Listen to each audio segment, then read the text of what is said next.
Guru Kripa Kevalam. Namaste and welcome everyone to Satsang today.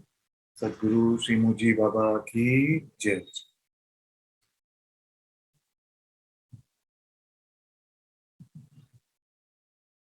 Hey, go Shivani.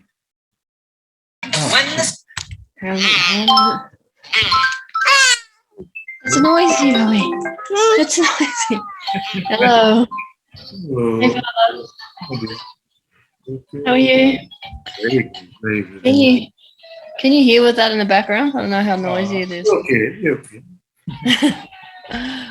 I just wanted to come up because it's been ages and I just missed you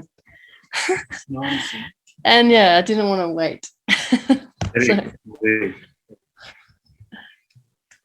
And I don't really have anything to say other than that. I just wanted to see you. Hi. That's me. Hi. Yeah. How is everything there in Australia? Good. I was actually wondering how you were going after the COVID scare. Well, not scared. It became a phenomenal actuality. It was a scare. Yeah. So I had the Delta variant. Yeah. And then the Rima and my daughter got the later model, the newer model, which is much easier. So I should have waited for the later one. Still, the body is fine. The body is recovering every day. Yeah. It has some fatigue every evening by 6-7 o'clock. It starts to get a bit drained, but it's fine. Yeah. It's not bad. Oh, that's good. Yeah, I just saw that and I was like, oh my God. I'm glad you're okay. And all of you are doing well. Yeah. Yep. Yeah. Still here. After all these years, 10 years. Yeah, it is this year's 10 years. I think like April or something like that. Yes. Can't believe that. Oh, gosh. Your bottom half of your beard's definitely looking 10 years older. It does. Yeah. Anyway, Father, I just wanted to say hi. I've missed you. I've been sending messages and I was about to send one saying, all right, you're going the right way for a smack bottom. Because there's no reply. I'm like, Father. I've not been active on Facebook. So my COVID thing, I've not been so responsive to Facebook. Yeah. That's okay. No, I was just going to have a joke with you. I thought that might get your attention. That would have for sure. Yeah. Love you, Father. No, I love you too. Love all of you. The kids are good? Yeah, Milo's going to a school for kids with autism. So he's getting a lot of good support there. So that's really good. He had his first week this week. So, yeah. And Ruby's driving, by the way.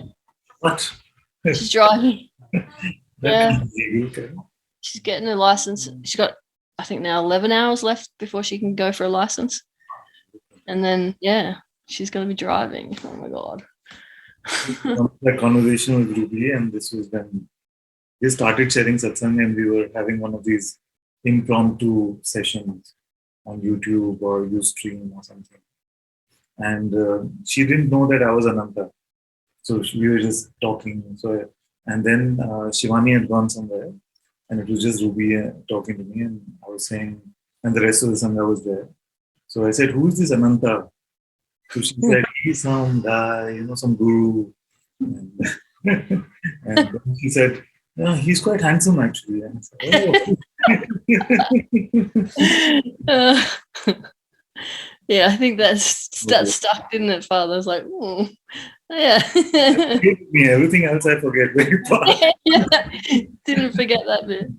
That was when, because you had your name was up as Tapan Garg. Yes. So she didn't know it was you. Yeah. 10 years, and now she's driving. Driving, and she turned 18 on the 8th. Yeah. I know, it's insane. Thank you, Father. I just wanted to say hi. All my.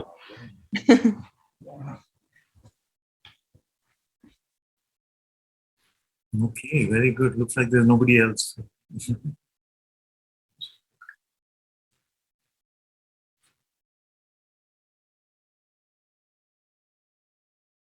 Really, the main thing I've been pointing to these days is that we cannot solve this spiritual puzzle. You just can't solve it. And you can't find the self in any sort of way of looking. So, and this, if you hear, will save you a lot of time. It's just like you're trying to measure the size of the world with a thermometer or something. You just can't do it. So, all the struggling, you can stop. You don't even have to struggle to understand what I'm saying now. Naturally, words are being spoken, and the mind intellect instrument may function in the way that there is some affirmation coming, some sort of understanding may be getting created. But that is the byproduct, and let it happen. We don't have to resist that. So you don't have to actively try to not understand. Oh, Father said, you can't understand, so I'm not going to understand what he's saying. So while he's speaking, I will just be blah, blah, blah, to this guy. It has to bypass all of this and it'll hit me when it has to. So let me just like, da, da, da, da, da, da. Who are you now? Da, da, da. It's not like that. So all that process which has to happen can continue to happen. But the recognition of the self will never be a product of your understanding. At best, what can happen is that you will understand that your intellect cannot get it, your mind cannot get it. So you will understand that you cannot understand. Maybe that is the highest understanding. To understand that you cannot understand, then you leave yourself free for some time. You let yourself go for some time instead of constantly putting you under the burden of, am I getting this? Am I really getting this? Why am I not getting this? Isn't that aren't these the postures that we end up taking on this apparent search?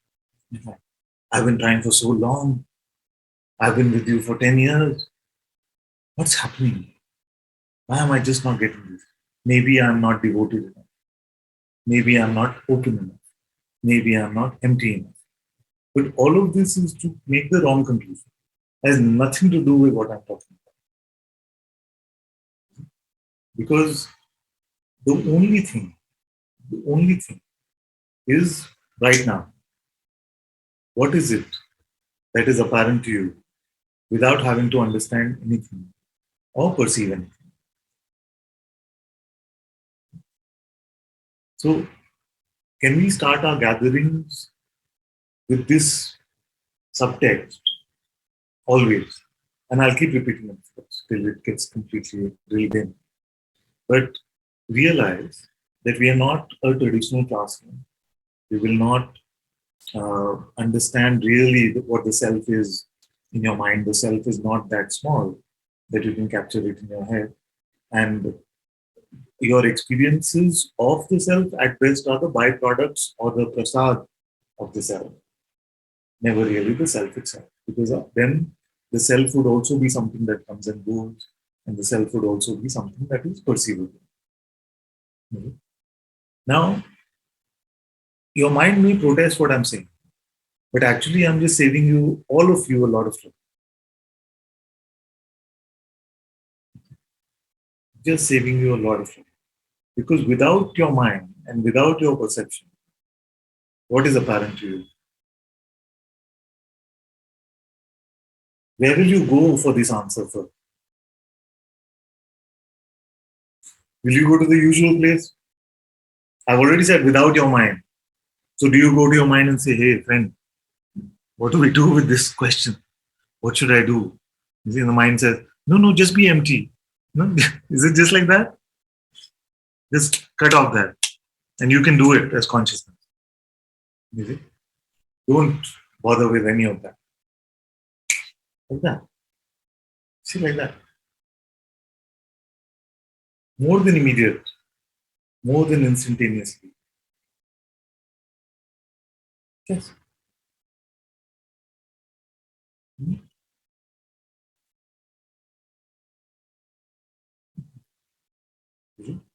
At least, if nothing else, you will notice the habit to go to the mind, isn't it?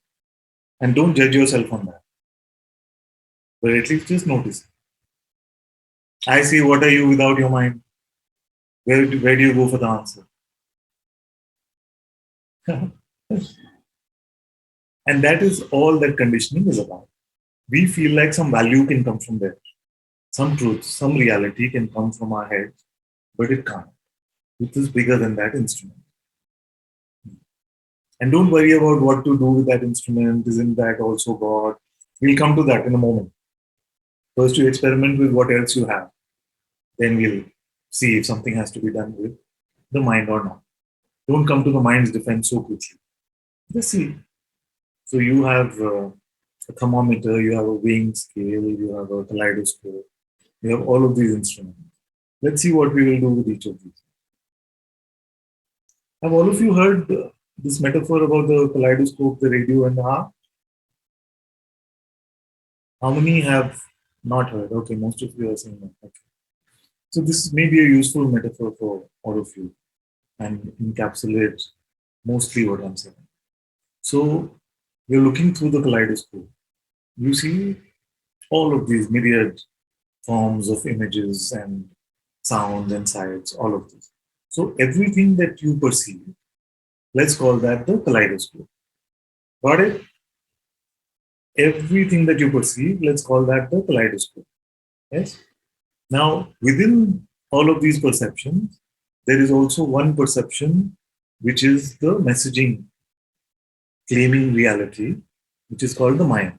So the voice in our heads, let's call that the radio. It's also perception, it's also part of the kaleidoscope, but still, I'm going to call it out separately in the metaphor and say this is the radio. Okay? Now, if the job in satsang or the job in life is to let go of the information for a moment, which the kaleidoscope and the radio are offering to us, then we encounter that which we call the heart. And it has nothing to do with emotion, it has nothing to do with perceived uh, uh, emotional pain, pleasure, none of that. But the good news is that you don't have to go to the heart. You just have to keep the kaleidoscope and radio aside. Or even you don't have to keep them aside, just let them play out as they're playing. You don't have to value their inputs, what they are telling you. This much we can do. So let's try. Everything kaleidoscope, which is everything perception, let it be. Don't bother with it at all. Yes? If you get stuck somewhere, any of you, just raise your hand or something and we will explain this. Everything that is perceivable is the kaleidoscope. Let it be, let it present whatever shapes and sizes it wants. Yes? And every message that is coming in the head from your mind is the radio. Let the radio play. You don't have to bother with what the radio is saying. And the radio is just about as accurate as an actual radio would be if it was trying to tell you about your life, unless the RJ was a good friend of yours. So, so the mind is just that accurate about your reality, which means completely inaccurate. Okay, so all perception and all messaging from the radio have been kept aside. Now, what remains? Don't rush. Don't expect to find something that you can preempt or you can uh, you can expect to have a particular shape or size or some sort of great spiritual experience. None of that. Is anyone not assimilated what I've shared so far? Happy to repeat. Okay, good, good. So perception we understand. Just raise your hand if you understand. The two hands that I saw go up. Perception we all understand. So everything phenomenal that shows up in the light of attention we call perception. So every perception we are using the metaphor kaleidoscope. You know this kaleidoscope thing? You have to have this thing and if you turn it, all these different shapes come and so the word presentation is like a kaleidoscope. Clear? So okay, so one or two of you are still not clear. Let's see if we can catch up in a moment. Then the mind, all of you have heard this term often in satsang for years. It is just a bundle of thoughts, right? So there is no mind when there is no thought. Right? The thought appears, that is the mind. It is a message which is trying to tell you something about something. You see, it is a thought. So that is what we are calling the radio. Okay? So all the imagery, all the perception is kaleidoscope. Everything coming from the mind is the radio. Now, is there something else besides these two that you have?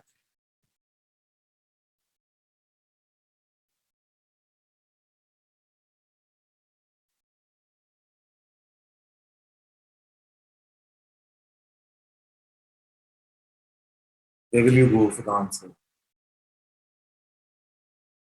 Can't go to radio, can't go to perception. So if some of you are lost, then put up the Zoom hand so I can see all of you. Some of you are lost. Nobody lost? Okay, good. Let's hear from Praharsh.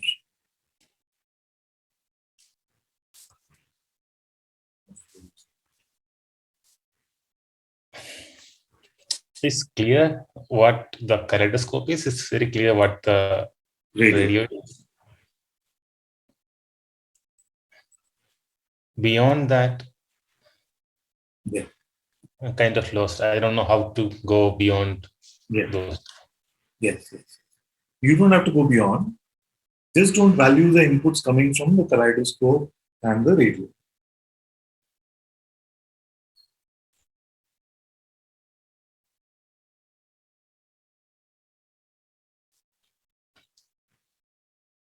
Okay. And don't go to the mind in terms of the radio for the judgment about what is happening now. So you left the kaleidoscope, you left the radio, then don't go to the radio saying, "Is this working? Am I doing this right?"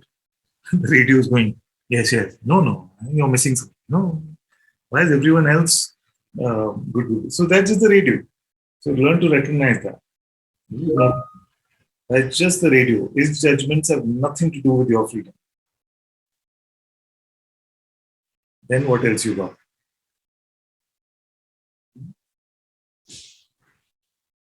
If there was nothing else besides the kaleidoscope and radio, then there would be no spirituality.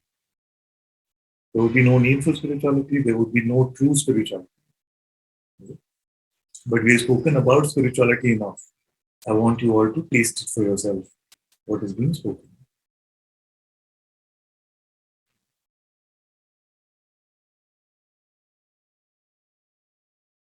So now that you left the kaleidoscope and radio aside, now are you lost?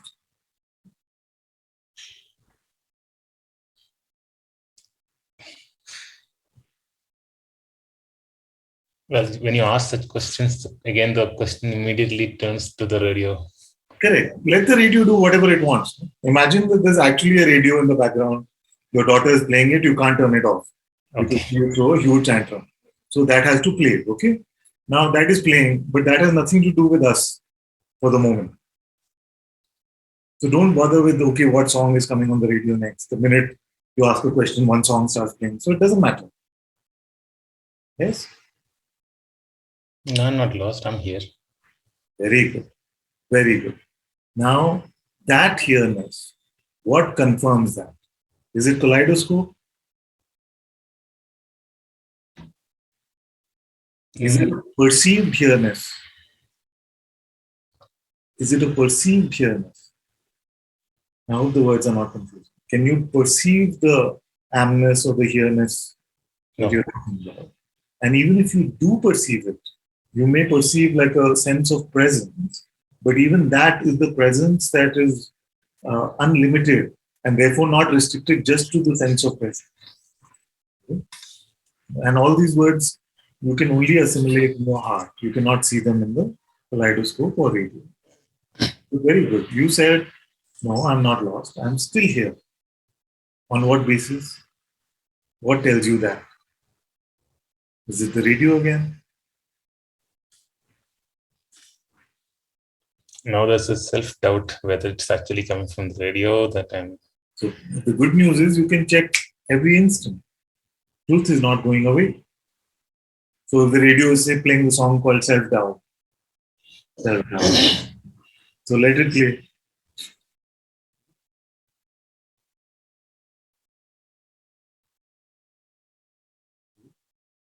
It's one of Mr. Seeker's favorite all-time hits, Self-Doubt. It's been number one on the Billboard charts for centuries. Self-Doubt. So let that come up on the radio. But you confirm what you told me before. I am here. Where is that coming from?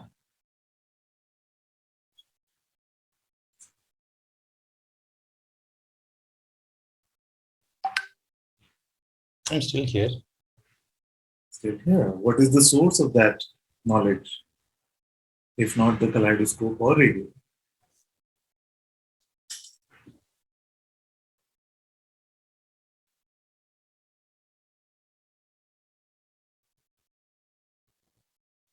What's the trouble?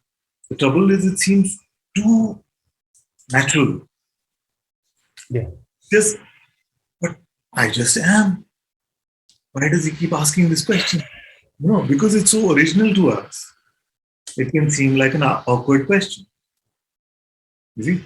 But the thing is, we've lost this originality in the versions from the radio. So to return to this knowledge, which is not the usual way that we conceptualize or think about our life, is to come to spirituality or come to our heart. You are here. You did not need something in the kaleidoscope to change, and you did not need the radio to say something to confirm that. Everybody is with me on this? Clear or no? Don't go on any other side expedition. Whatever other problems you have to solve will get solved by this one. You see?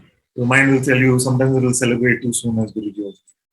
Yeah, this is clear, but what about that? About, Dvaita versus Advaita, Veda, all the spiritual questions will come, or some other life question will come, relationship question will come. Just keep them aside. Everything will get solved only with this.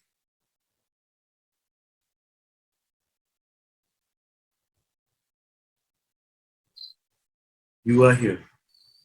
You is which one? Without the kaleidoscope, without the radio, which one is you?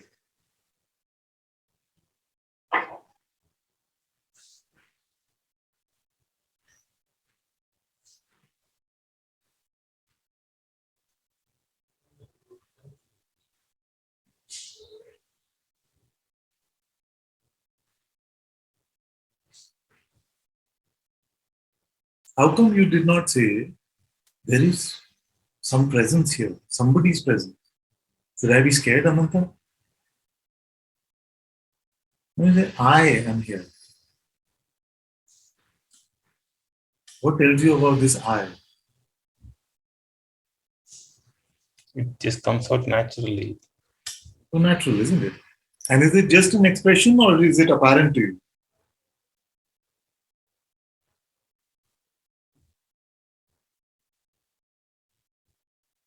It is you.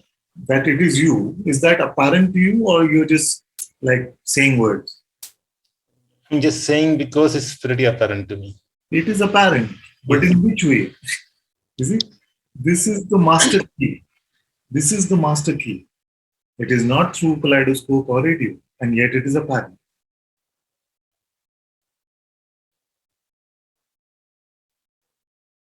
Yes. That's it. That is self-knowledge. That is Atma-Gyan. So now what this is telling you, let's call it intuitive insight for a moment.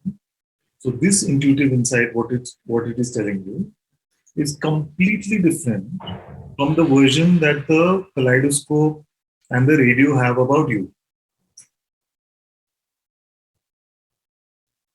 Can you see the contrast?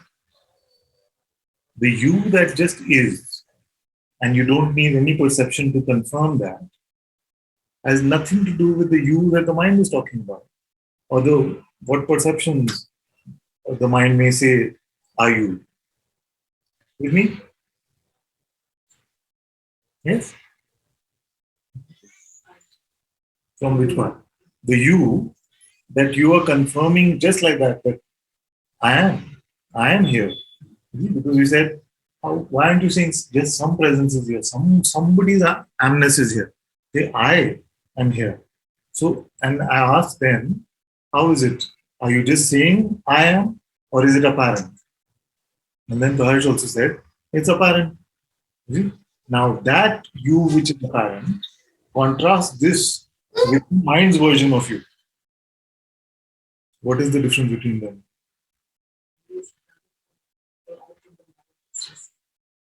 It's just a thought. And the difference between them is heaven and hell.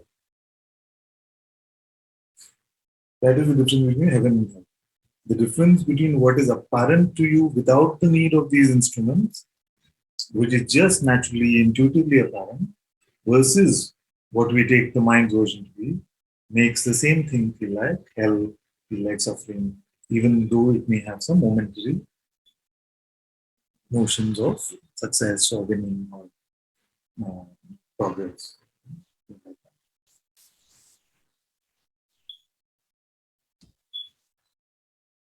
So to take intuition's version as reality is self-recognition. It's always there. It's never missing. Always there. So the inquiry always works. Unless you have some ideas about what should show up as a result of inquiry. If you're just looking for yourself, you can never lose it. You can never not find it. If you want the perks of spirituality, then you can keep choosing. So self-recognition is just the simplest. You don't even have to use any sight, any sound, and you don't have to use your mind. What can be simpler than that? You don't have to use the shovel or the pickaxe. You just have the gold naturally. What better gold rush can there be?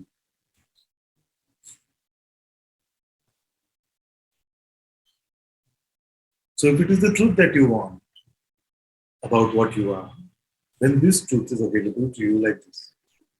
And in no other way. Every other spiritual practice, everything that is suggested in every satsang in the world, brings you to this very point where you have to see what you are for yourself. But that seeing is without sight. It's not the usual seeing. The point of all sadhana, the point of all practice is just to get to this point. And whatever quote unquote works to get us to this point is good enough. So it could just be Ananta sitting on the Zoom screen snapping his finger, or it could be who am I, or it could be the invitation, or it could be some other form of practice. Whatever gets you to look at yourself in this utterly innocent and naked way is the whole point of spirituality and self-recognition.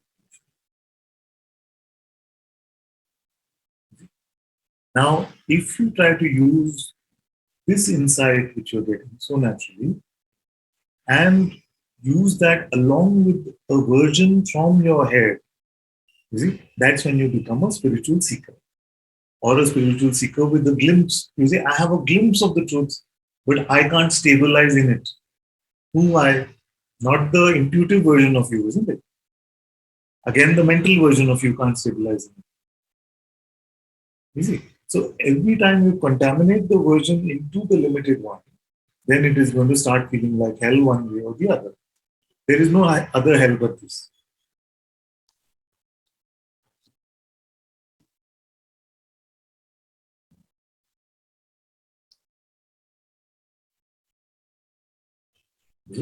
So while there is no effort needed to come to the recognition, for a while it may seem like effort is needed to drop the faults, just to remain open and empty. Yeah. You know, just that seeming exercise of something that, but relationship will, you see, so that may feel like effort, but actually this is effort. This is effort. But because our condition is to take effort to be natural, for a while to just become chill, to become natural, that may seem like effort. But the recognition is zero effort. Anytime you're trying to recognize, you're going too far. See? This is the important distinction. So effort may be needed provisionally to let go of the faults, but there is no effort to recognize the truth. And that effort to let go of the faults also is just a force of habit. Because we're used to picking up so much, it can feel like, okay, just to relax, it can feel like there's so much effort. So that connotation of effort will be fixed in this process, in this seeming process of satsang.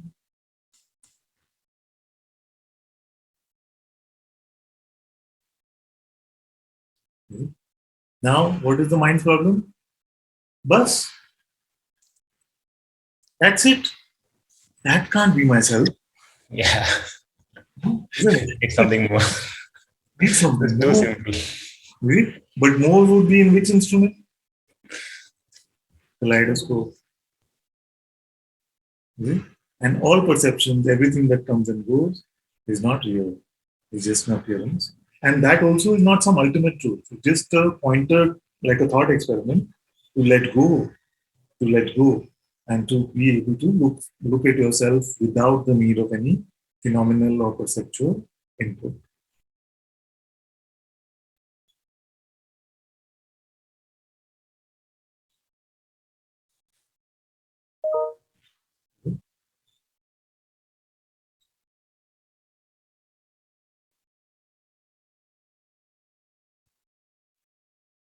So, what is the mind encountering that it is able to make a judgment about what it is finding? It should be able to encounter and then say, like, what color are the flowers? If the mind says, oh, but they're pink, what are you seeing? Is it? In the same way, when your mind says, oh, that's it, what did it find? Does it have a window into what you are discovering?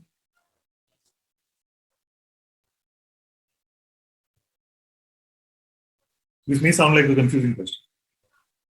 So, but it's very simple. Let me repeat it, because this is the time where the mind comes in and says, "Oh, blah, blah, blah." So, what I'm saying is very simple. If you were to have a judgment about something, suppose you were to say, "Oh, the Mona Lisa is really small. I was expecting it to be much bigger." Then you say, "Oh, have you seen it at the Louvre?" No, I've never seen it. Then you say, then your judgment doesn't count. In the same way, when the mind comes and says, hey, is that it? Can't just be that. What is it seen to be able to make that judgment? Did you take it along for the ride of self discovery? No, you can't do it. You have to leave that monkey behind. That monkey has to be off your back for you to see what you are. So it wasn't along. Then how can it comment on how it is? Really? So it may take the perceptual things. It may take some dark empty space or some light or something and make that into the self, because it only deals with phenomena. Am I losing all of you? This is a very subtle point, but all of you get trapped into this stuff. No? Like you will have an insight empty of, I guarantee all of you are having the insight. Okay? You are. And you can say you are, even if you say you are not, you are claiming something about a you, which you are clear about. Is it? It's only the things you add after that which become problems. So you are having the insight. Now, if you go to your mind and say, oh, was that Brahman? Is that the absolute? Hmm? Then it could play either way. But it has nothing to do with it because it is like the commentator who is not watching the match. It can't watch it. Stay with me on this. It cannot watch the match and yet it will not stop the commentary. So don't go with its judgment. Okay. Then what will trip you up? Then what will trip you up is, okay, so that's it. Does that mean I am free? Am I enlightened? Start announcing satsangs. Is it like that? So just check again on the version. What did you find about yourself intuitively, and which version are you talking about being free or enlightened now? Are they the same? That's what you have to check. Not the same, isn't it? Please say it. In my case, mind doesn't even have a feeling that there was something that was discovered or anything Yes, like it that. cannot. They cannot. Yeah, so it just bypasses it. When you ask the question, yes, I am here, Yeah. and then that phase is gone. Then That we okay. It's not okay. Let's look again. Right? Now, yes, I am here. Don't discount that. that's what's happening. Don't discount that because that yes, I'm here because you didn't say it that way, but that's how it is sounding. It's just like yes, I'm here, but then so what? So what does it mean for me? You see? Yes, Now it is like taking, oh, so there's the sun in the sky. So what? What does it mean for me? No? And you are the one that doesn't exist anyway. This me that wants meaning out of the sun doesn't exist. That's why I say clarify which version of you are taking as real now. That which you saw intuitively without sight, or that which your mind is telling you about you.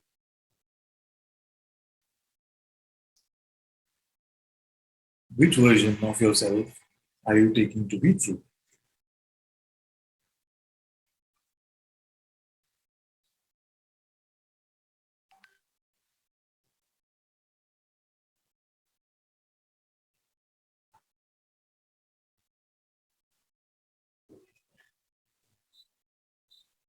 Why would you need a conceptual version when your reality is ever shining, ever available? Why would you need to waste time going to the mind about who you are? Because even when you go to the mind, you realize, I am going to the mind. I, who is that? You are witnessing the being, even amness. And this is apparent to you if you don't go to the wrong guy or guys.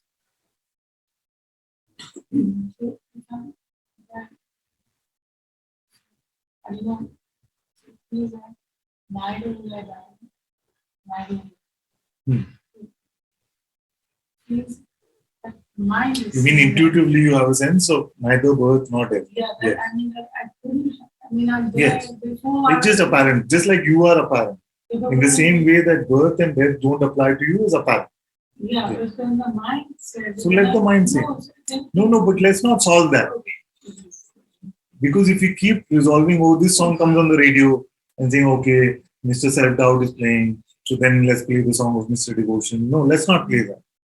You see, let's not find antidotes to songs that the mind plays. You see, by putting new songs. It doesn't matter what the mind DJ plays next, unless you're expecting it to become a certain way. Forget all that. Mr. Doubt will come, Miss Fear will come. So what? All in kaleidoscope and radio.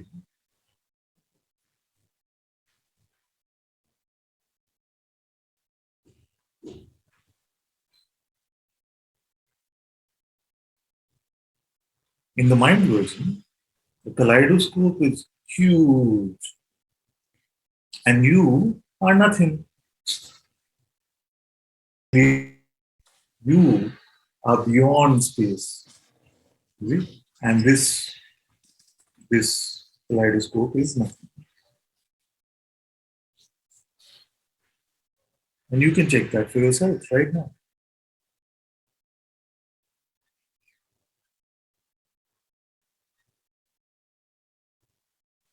That which witnesses this world, witnesses all the perception. Can it be encapsulated in any sort of space, in any spatial term? Can we determine its height, length, breadth? It is beyond these considerations.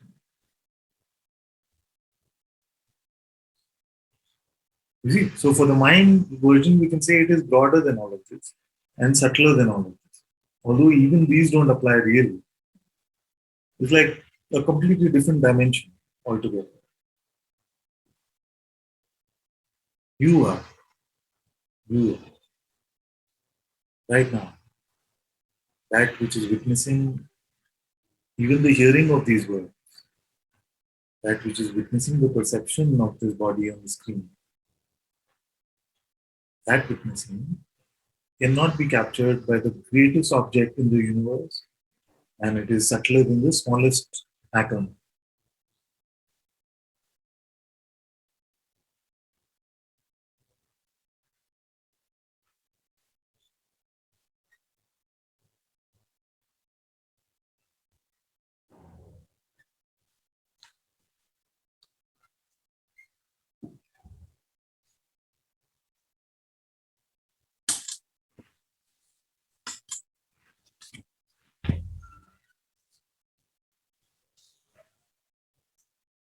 Okay, let's see what other tricks the mind has up its sleeve. Let's hear some of the others as well.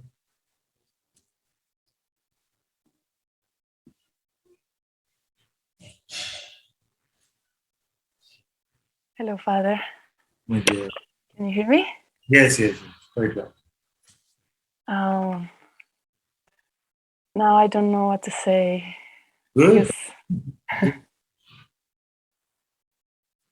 Start afresh. No? Without the kaleidoscope and radio, what did you find? What do you find?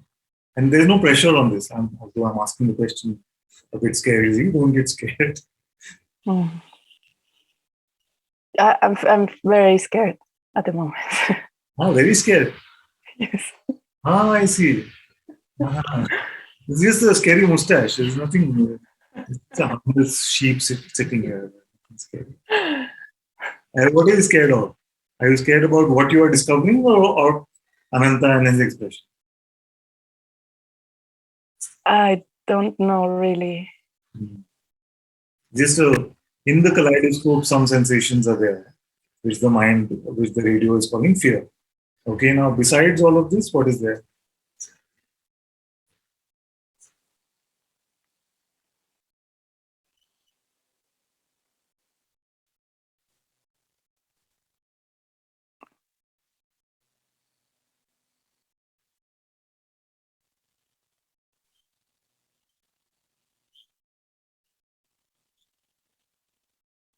I feel like I cannot move my attention from all these sensations, very strong sensations. You don't have to move your attention. Very good point.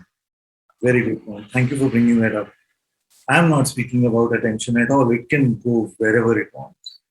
What is on the other end of attention? So attention can be on sensation, some perception, pain, pleasure. It can go wherever. But who does it report to? Does that change? Is that okay? Let's relax a bit. Don't worry. So just check something with me. Now, suppose your attention is on your screen. No? Now Next moment, your attention is on some fear. Next moment, it is on some memory image from yesterday. Next moment, it may go to some song or some traffic on the road or something. Okay? Now, tell me what is seen. Do you see both ends of attention jumping,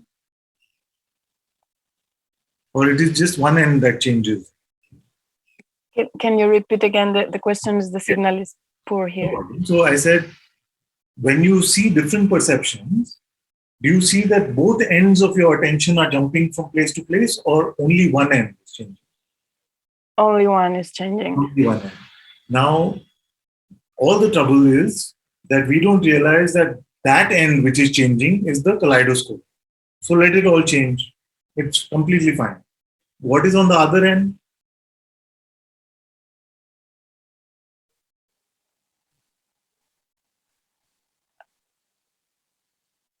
I cannot say. But you do say, in the sense that you say that it is I, it is me.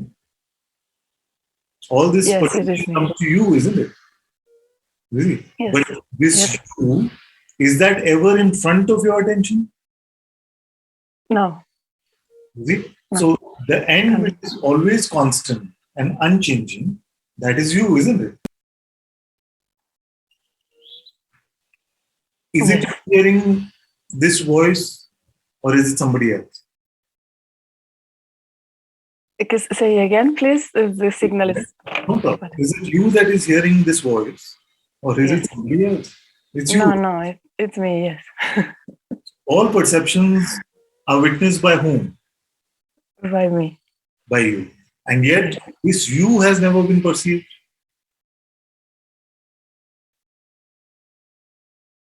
Tell me if it No. has been perceived. In which sense? Is sensed with a different instrument. When you say it is being sensed, you're saying it's not the usual instruments of perception. Is it? It is sensed. But actually, it is not even like, oh, I sense some frustration, I sense some anger. It is a different sense which is empty of all quality. Is it? You tell me if it has a quality. Does it have a color? Does it have a shape? Does it have a size? Mm. Isn't No. it? Yes. And you're able to confirm this with which tool?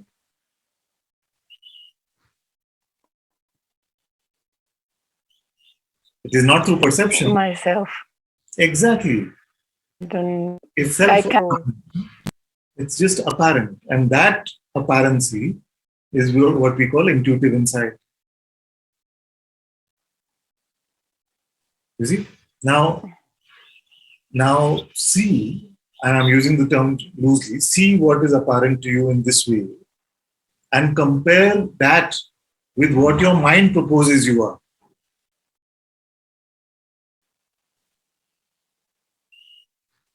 That which the mind proposes you are is very different, isn't it?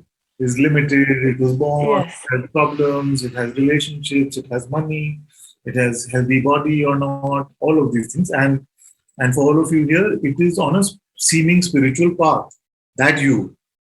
But what you're discovering in this way, which you're just saying, it's just so natural. You see, not saying that, but that's what I'm hearing. It just like that. It's just apparent. That you, does it have any of this trouble, struggle? No.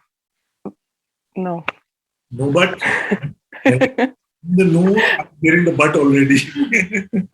yes. A bat was coming, but it was about like I have to be like in time, like to explain the bat. Because I was going to say that no, forget it. It's nonsense. Nonsense. If you see it as nonsense, you can discard it. Yes. But if you feel like this is something you dealt with for many times and keeps coming back, might as well expose it, doesn't it?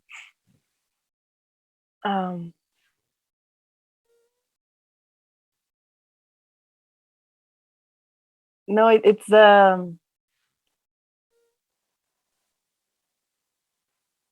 to pay much attention sometimes to this radio, but that's all. That's Yes, But what I'm pointing you to is independent of where attention goes. Yes. You see, attention will go on radio. The attention will only be in the kaleidoscope. Okay? Attention cannot come to the truth. If attention came to the truth, then truth would also be a perception. But independent of Yes. perception, there is a reality which you are aware of. So don't worry about attention.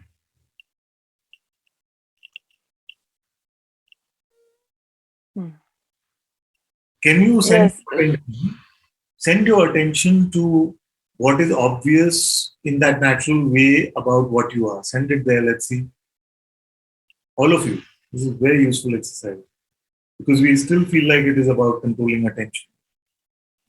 So see if you can send your attention to that which you are finding as the witnessing itself. See if your attention can go to the witnessing. And when you reach the witnessing, tell me. Huh? Even the play of attention, you see, although one end is always just reporting back to us, that end can never come to me. You see, because that end is just like the torchlight, which is shining this perception. And if it was able to come to me, then I would be also one other perception. You see? So at best, it can be withdrawn from all other perception and come to some sort of a darkness. But it can never really come to the self. So don't confuse the darkness of like some meditative experiences or something. Just take it as a byproduct of your inquiry, not the fruit.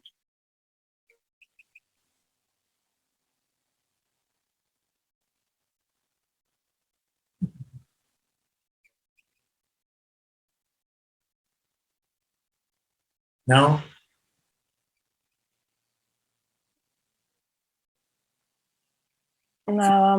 so the radio will play these songs, which will be about somebody which is not real. Okay? But because it constantly plays the song, they may seem like attractive, the story, the narrative may seem compelling, all of this thing may happen. But realize that that one who is the central character in the song has nothing to do with you.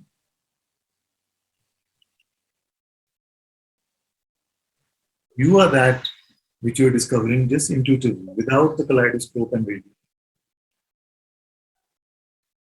without perception and concept. Who is not discovering it? I don't mean it advaitically.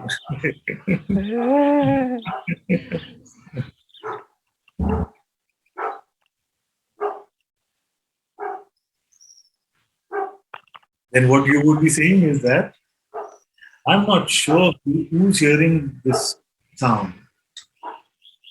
Who's hearing the dog barking? Who is it? It is you. But that you, because it doesn't look like anything, you feel like I'm really not finding it.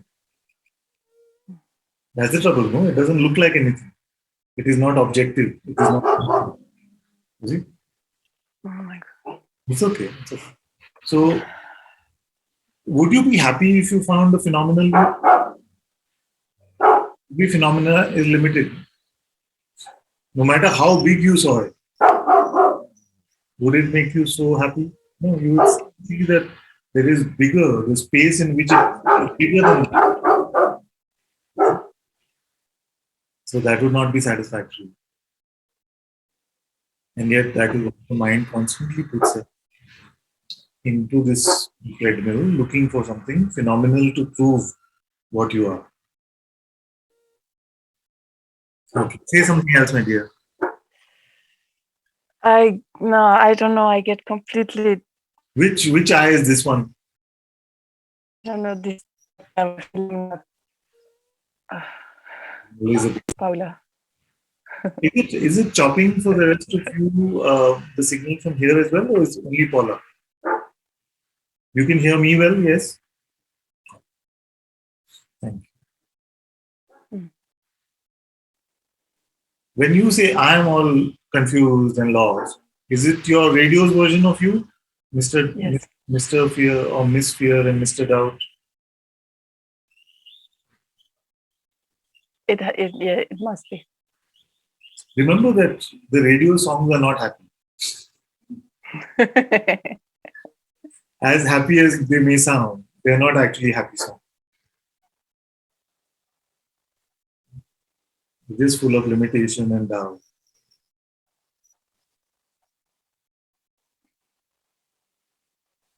What do you need to play on the radio to confirm that you exist?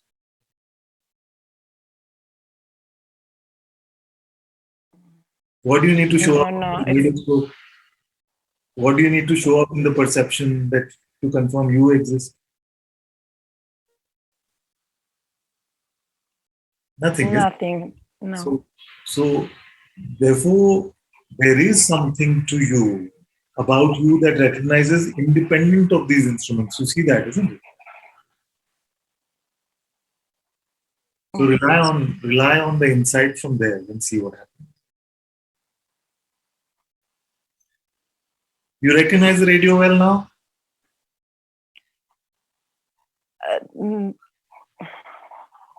I'm not sure. Every thought is a radio. Every thought is a thought. Yes, but sometimes I feel that it's not even thoughts. It's like contraction or feeling. Okay, try to do it.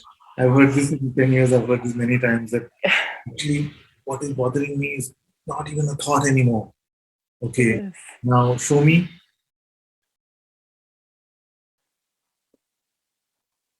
No, I cannot show you. The thoughts may get subtler and subtler, but to suffer, you must buy a message of something. It could be just whispering. Okay? So you may not get the exact words, but you will get the message of confusion. Exactly. I feel there's no. I say I cannot show you.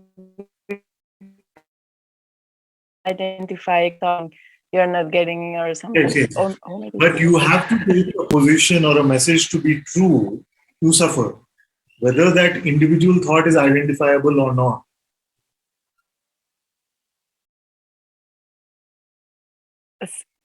What? Yes. I didn't get that. I'm happy to repeat this. Whether the individual thought is identifiable or just a whisper something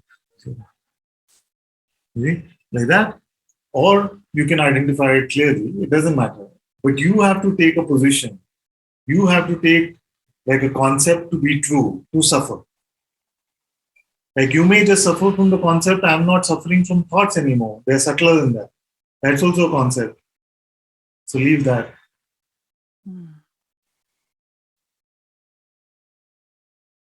Every concept is a concept. Every thought is a thought. No truth is captured in its entirety in a thought.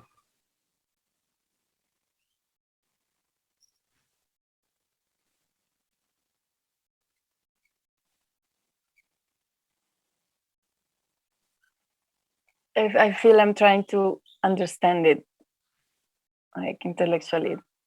That's okay. Like I said at the beginning, let that happen independent, but you remain independent of that. Don't try to stop the process.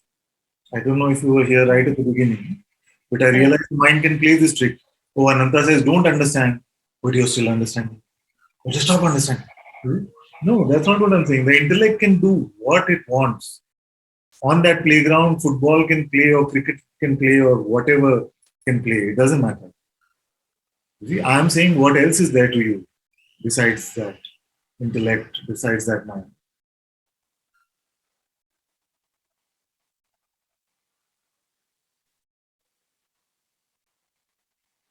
There is nothing wrong you can do there. There is nothing right you can do there, either in the playground or outside the playground.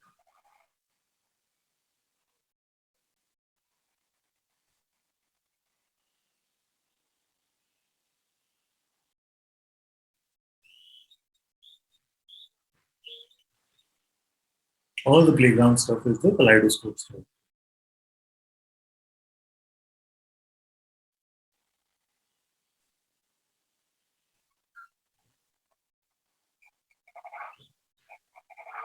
Who is looking at this kaleidoscope?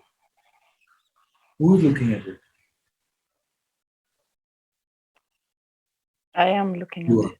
And this you that is looking at it, is it also seen in the kaleidoscope? it. No.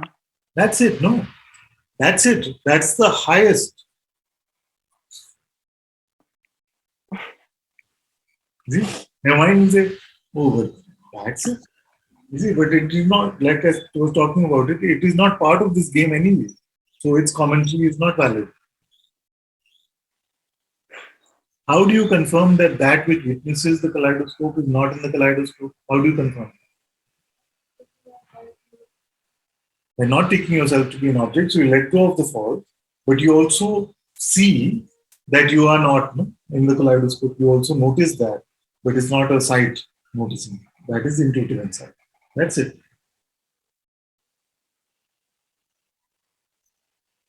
Now, don't try to squeeze that into meaning something for you personally. That will be natural.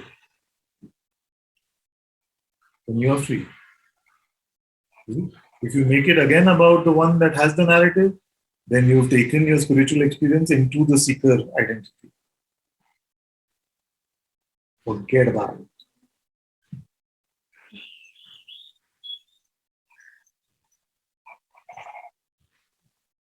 Very, very.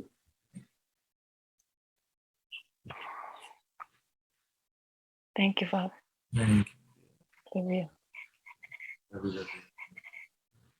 And is your sister well and her child is well?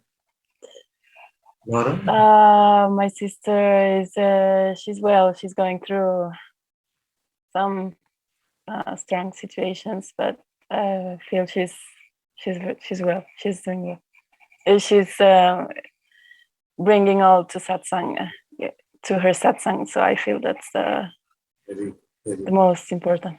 Yeah. Thank you for asking. Love you. Okay, let's go to Marisa. Namaste, Father. Okay. I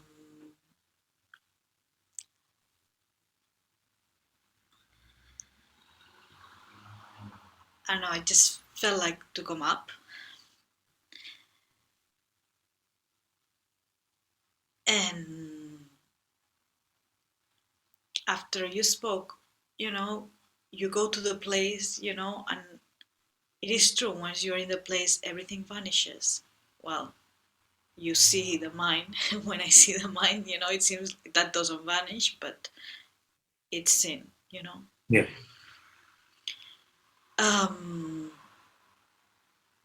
I mean, we all have, well, I talk about me, but I'm sure I'm not the only one that has like mind attacks, especially when you talk. And I had a mind attack with Paula when you were talking from the beginning.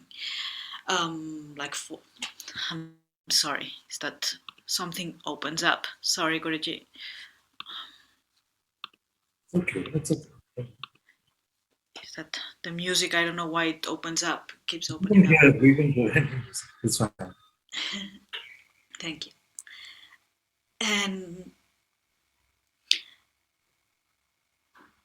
I mean, I do.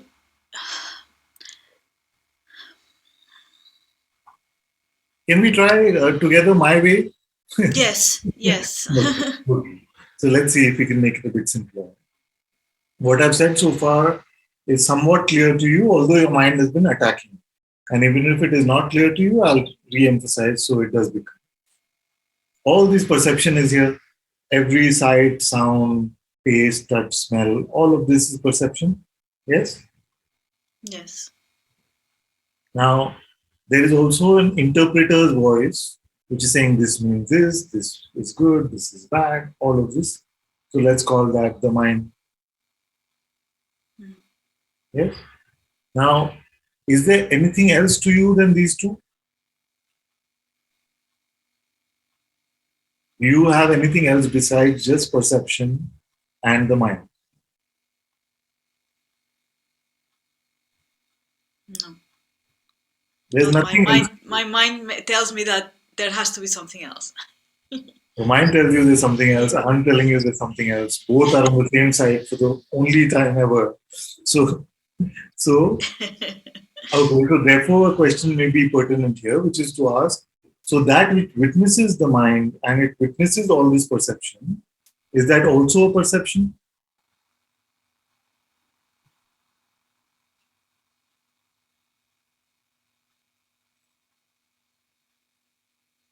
Do you perceive it? It's not a puzzle, I don't perceive it. but Yeah, there is the part of the mind that is like, that tells me, and what is perception? You know? so for now, let's keep it simple. All the Okay. perception, which is a simple thing, which is sight, taste, touch, smell, feeling, all of this is perception. Now, you that is aware of all of this perception, what is that? What is the shape of that you?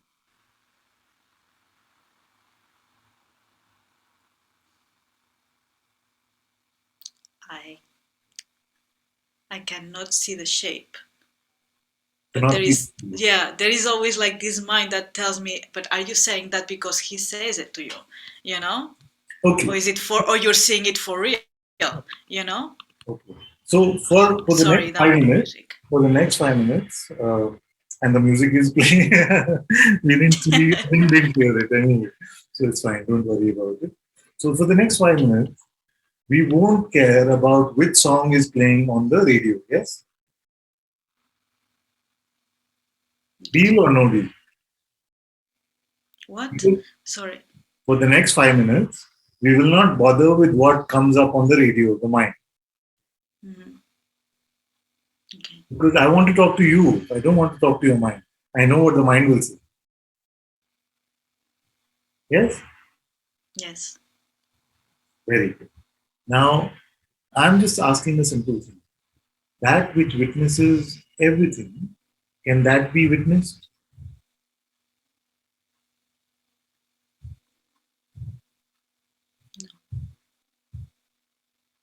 Without perceiving it, how do you call it you?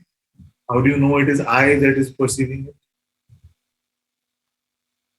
You are perceiving this voice, isn't it? Because it's me. Because it is you. Yeah. You are. Meaning that this I, it's It's is my true I. aha. Good, good, good. But because it's me should not mean, oh, actually I'm an apple and an apple cannot know itself. So it have to just take your word for it that I'm an apple. Is it like that? Is it an inference? Is it something that you have to calculate and think and come up with the answer? Or is it clear? Is it obvious without needing a perception? It is obvious, but it's not perceivable, you know, it's not. Exactly. Exactly. That is the master key, no? That is the master key. That which is obvious and unperceivable is the self.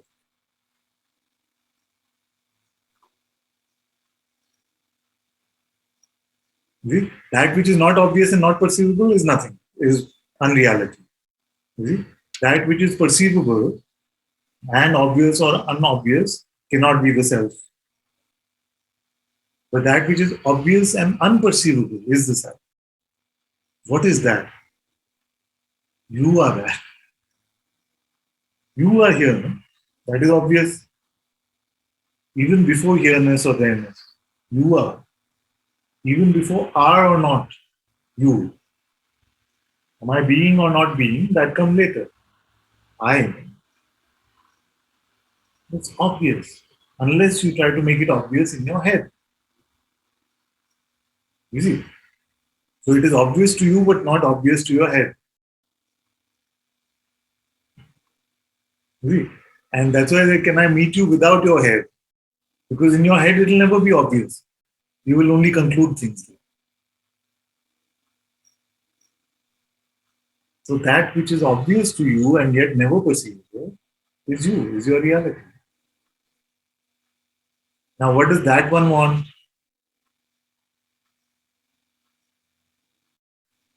Nothing. Is it struggling or suffering from anything?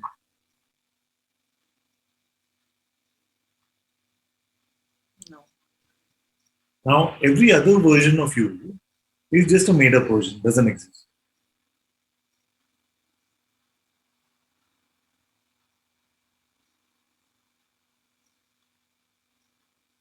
Even the one that wants to make use of this discovery now,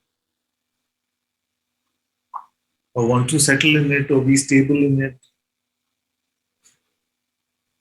off with its head.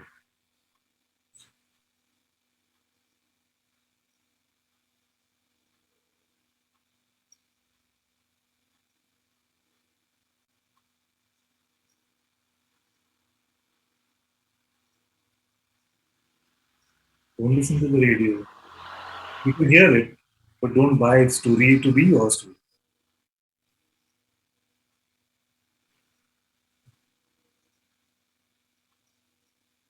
Whatever song can come. Whatever song can come. You want to have a question?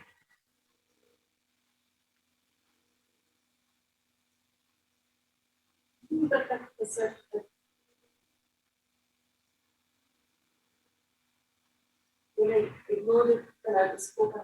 Yeah. Still not. I am. In the way to perception. Okay, so let that also be kaleidoscope. If the sense of presence can feel like a tangible, like the heart or some pulsation, it can feel like a pulsation. Very, like I call it on the cusp of the manifest and unmanifest. There's like a, there's like a subtle manifestation, like a primordial vibration, the sense of being. Is it? So let that also be. What witnesses that?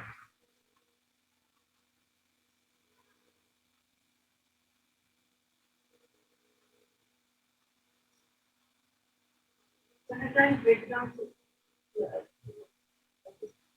Yeah. strip it down to absolutely. Yes. But just ensure, sorry, but just ensure you're not working at the level of kaleidoscope or radio. Yeah, I think I'm not. So, when you ask the question, is that a perception? Pause and know. Depends upon who. No, that is an inference. Do you see yourself as a perception? Because therefore all of that is just intellectual inference. We must be on a higher floor because we can hear the sound of traffic coming from below. That's an inference. Suppose you did not have the tools to infer anything. What do you actually find without that?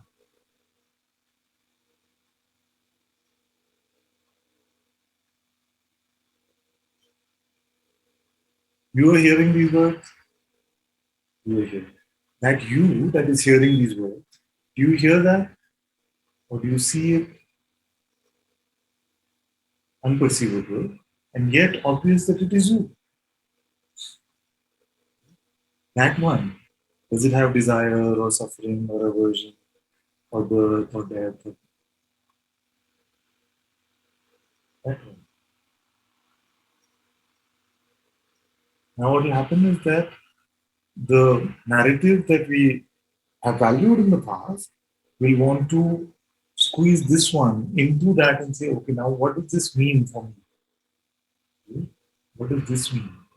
So don't worry about what it means. It will also say, can I confirm this? Like, is it? It's unconfirmable through any other instrument, except just like this, innocently. The most innocent is intuition. Most innocent and most effortless. The effort, the minute you have to endeavor towards something, it is going in the wrong instrument. Yeah. Let me check, really check. Gone. Two. So, are you here? Yes. Which you is that? I can't see it. I don't have a shield. We work can just be natural from our intuitive insight. So the minute we try to make it into something that means something for me, my narrative, that's when it gets confusing.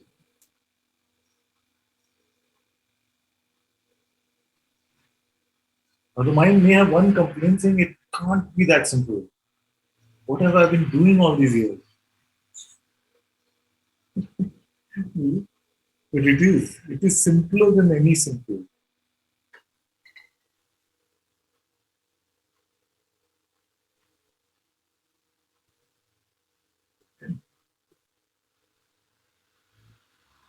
Okay, what's happening with Marissa? Well, You know what I mean. I'm not really asking about Marissa. um, I'm okay. I'm here, but like there is this tendency of feeling the the ball of the mind. It's the music is coming up, Yeah. No, we don't hear it, and but it's fitting very well with the metaphor of the radio. well, it's been happening a lot. So again, something is happening here. I don't know what it is. But it's true. I do get engaged too much. You know, That's not what I'm. just like That is sorry. really not a conclusion I'm talking about at all. Because if you mean by engaged, you mean attention. Attention can be anywhere. It Yeah. doesn't matter. Can you switch the other end of attention and show me? Don't The switch other the end. perception. So one end is on the music, it is on the screen, it is on the mind, it is on all of these things. What about the other side? The other side of attention? Is there another side of the attention? Yes, it is coming to you. No? All that you perceive is coming to you, isn't it? You can never. So in front of attention, things keep changing, but where it is coming, the perception that never changes. Or does it? No. Doesn't. It always comes to you, no? Not your neighbor. So this you is which one? That's the seer, the true seer. Exactly. Now lose that seer. See if you lose it.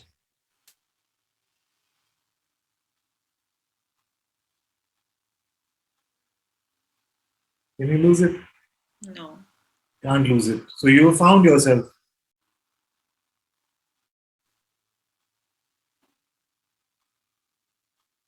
Really. And if you don't go to, again, the radio's version of who you are, then you are free.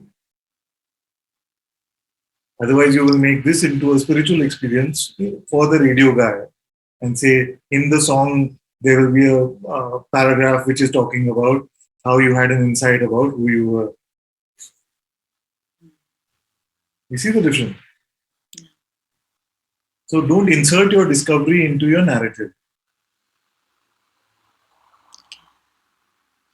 Can I ask you a question? Yes, Matty. Is that when I have to make a decision, Yeah. you know, staying in the isness, you know, that gets the music starts again. That's it. Right on. Right on time. So the I wants to use the isness to make a better decision. Yeah. Yeah, that would be a very good way to put it. How the person wants to use our spirituality.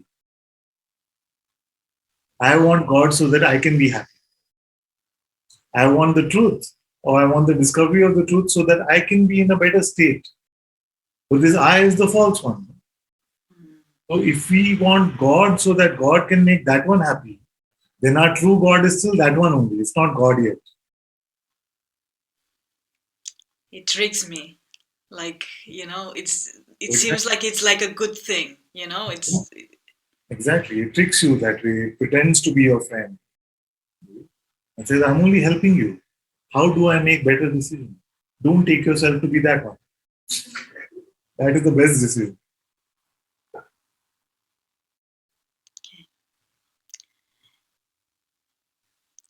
And how about the vasanas, the tendencies,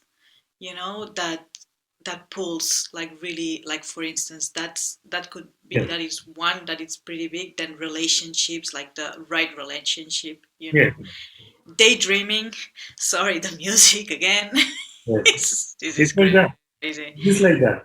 Our vasanas, our conditioning, our tendencies are just this. No? This music starts playing. You have to get this. You will be happier once you have it. I need that. I need this relationship. I need that body. I need this much money. I need this much lifespan. All of this is conditioning. It shows up for us. So better than trying to find out the reasons why it comes, like why is the music coming? See what you really are. Is that you put that pointing, and Amba also put it in the Facebook. Uh-huh. That I really like that one when you put it on. Just again, hold on. When something is wrong with this machine, I don't know what it is.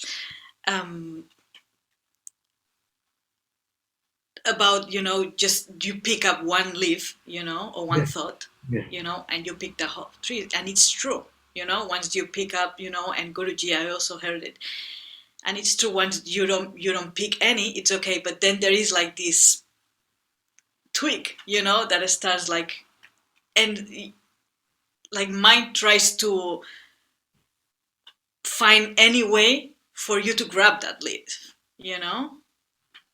Yeah. But the point, and staying in the place. is it? The point of the pointing is not to fix it from that end and say what to do after I picked it and what are the mechanics of it, how does the mind function, all of that. The point Yeah, the point is not to pick up right now. Don't pick up the next leaf right now. See, because the mind wants to be the engineer saying, okay, a thought will come, then this is what the mind will do. You see, it is the mind itself, the thief dressed up as the policeman. yeah. Don't Don't, believe your don't next thought. Don't pick up the leaf. Don't believe the next thought. Don't listen to the next. Don't think that the next song playing on the radio is about you. That's all.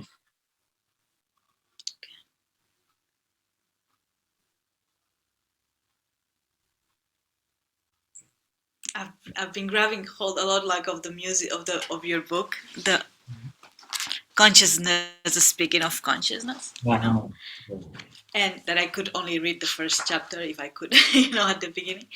That's not bad. And I'm reading a lot, like, about the person, for some reason, like, there is something inside of me feeling like if I really see it, and I don't take hold on it, but as you're saying, staying. I'm going to give you all a tip, which is a very important tip.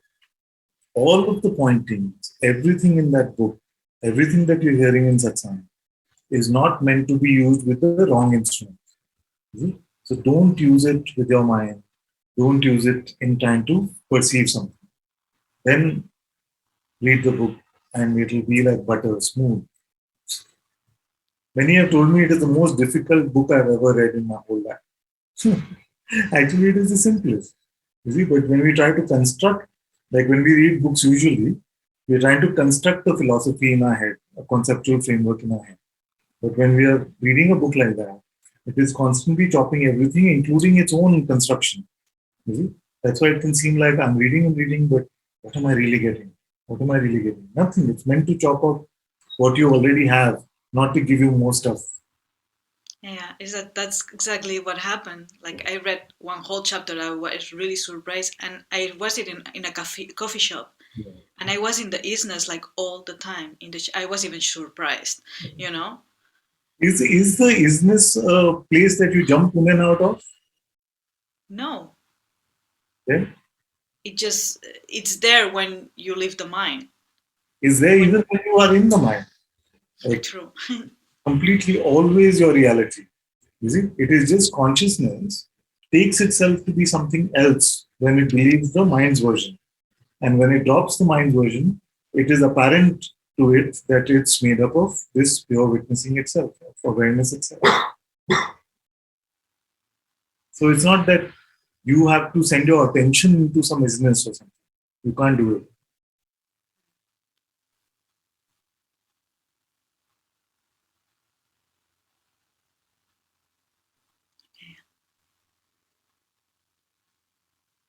I'll do that, and I'm really sorry that at times I go to the mind because you keep putting the pointing, and you know, my Not at all. That's mine not. is, so I really thank you for all your pointings that everything. It's beyond what I can even know as perfect. Thank you, Guruji. Thank you so much. So, Sorry for the music. Love you. although we would have loved to hear it, we didn't hear any music. It's fine. Well, actually, it's the retreat from Guruji. It's the retreat that it's going on. Maybe it's a hint. I don't know. There is a retreat going on? No, the retreat that I'm recording, the Oh, recordings that I downloaded, so it's coming up. Thank you, Guruji. Thank you. Let's go to Claudia.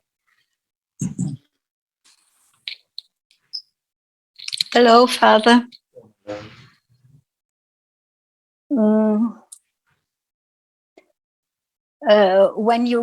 Can you understand me well? Yes, I hear you. When you guided us before, yes, there is no me, and attention can't go anywhere, or attention goes everywhere. Yes, and here is a person sitting, but I can't even say that's real or not real. Yeah. And yes, but it is, if there even wouldn't be an I can't say there is nothing or all. Yeah. And something like a drive that I want to merge with that. Mm-hmm.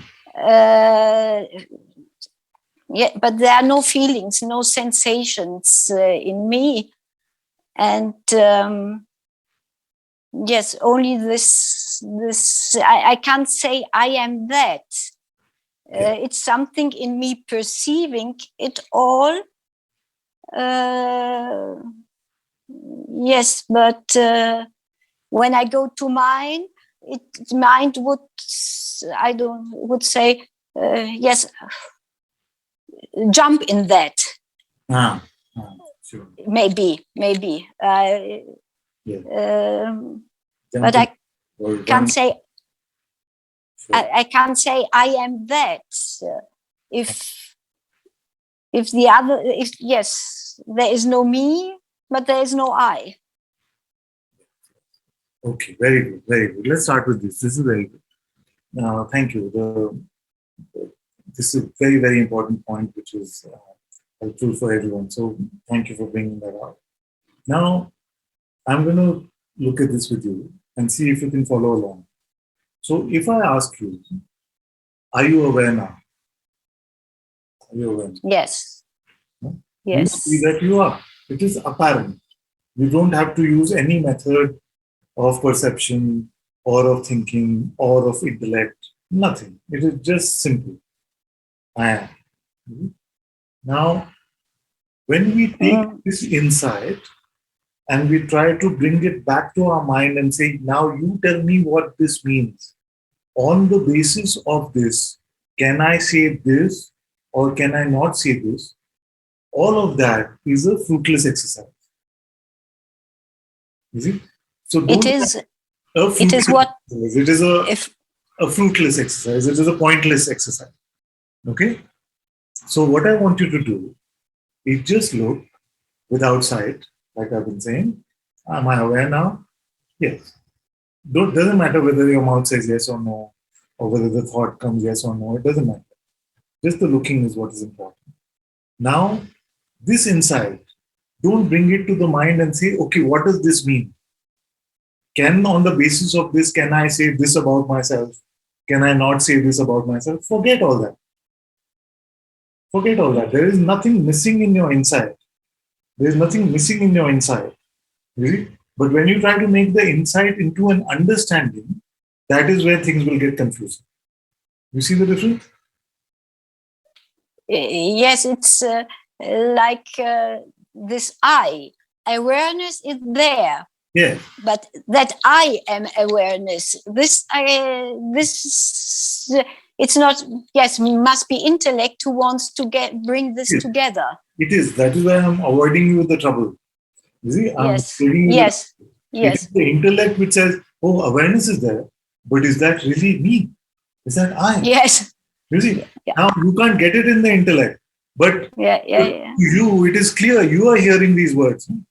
You are aware of perception that is already apparent to you. So the intellect is giving you non-existent problems to try and solve. You see, so don't try to fix or resolve anything in your head. It is so obvious to you. It is you that is aware of the hearing of these words. It is you that is aware. It is obvious. You see, but to the head, it is not obvious because it is not looking at any of this. It cannot. So it says, but is it really you? It's awareness. Yes, it's awareness. But is it really you?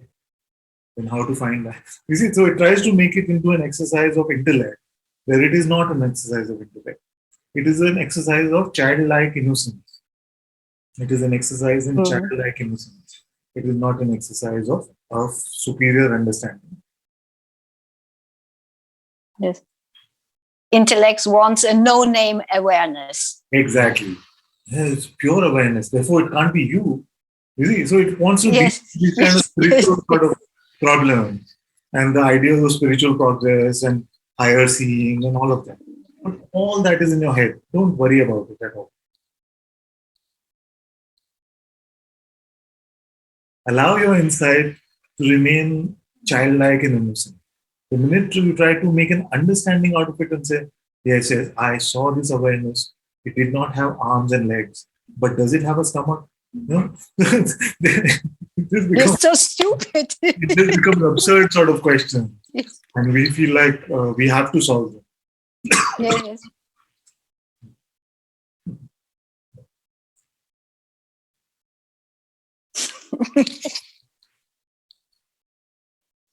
How do you know that it is you? Is it like this kind of question? How do you know it is you? It is aware, yes, but how is it you? I am aware. No, but mind is so tricky now that is doing the questions without saying something. It's undercovered. Undercover, very whispering. Yes. Good spot. Is it? So all the pointers are available to you. You're using them well, but don't try to satisfy your mind with the insight. You see, because the mind will always trick you into some further project. Oh, now you've seen awareness. Now you have to merge the awareness in you. You see, it's like Humpty Dumpty. It fell off the wall. Now nobody can put them back together again. So, but you have to do it. Can't do it. Forget it. But at the moment, I even didn't perceive mind. Yes. But somewhere undercovered, it was working. Yeah. Yes, it can be very tricky that way. That's why it's good for us to just discuss this openly in Satsang. These are very subtle things.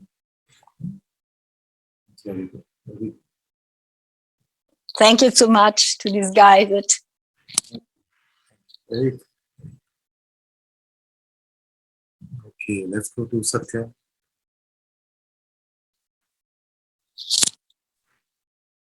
Namaste, Ananta-ji. Namaste, my dear.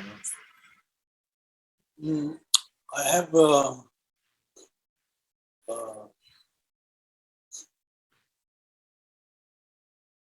there is that thing, something like there's this last step which I'm unable to take, something like that. Yeah. Yeah. Yeah. Yeah.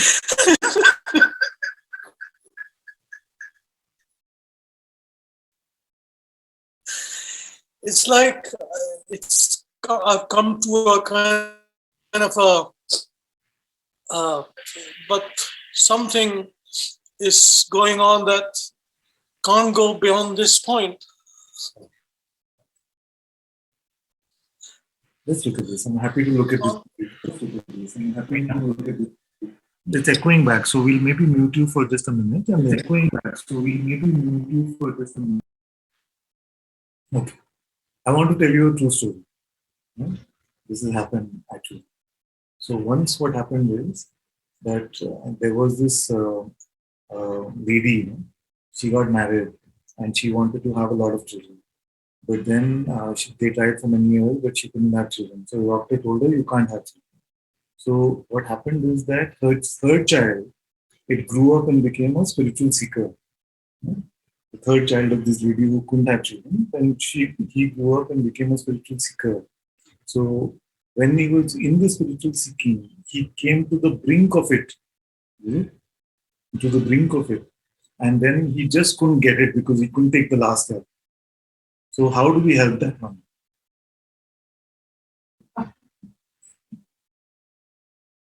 Got the point? Yeah.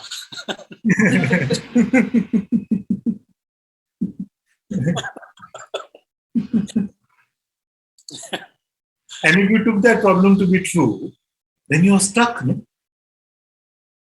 You're stuck. Of course, the story is inspired by the Yoga Vishesh. They put many examples like it.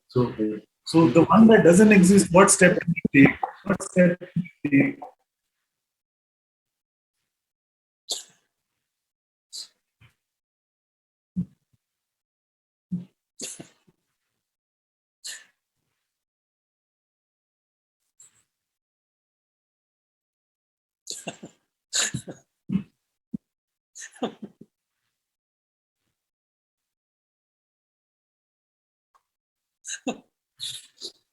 I have.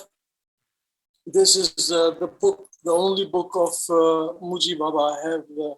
It's called Before I Am. And there is just one page I've been reading for 4 years, and may I just read a few lines?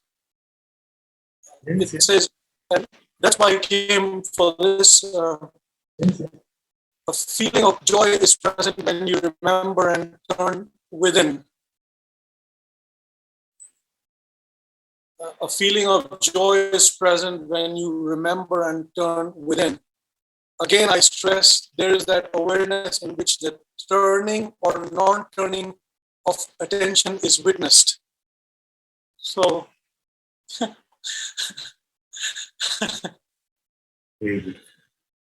so I really don't know what to say now.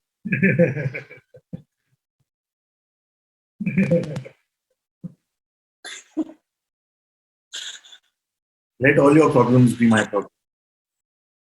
Let all your problems be my problem.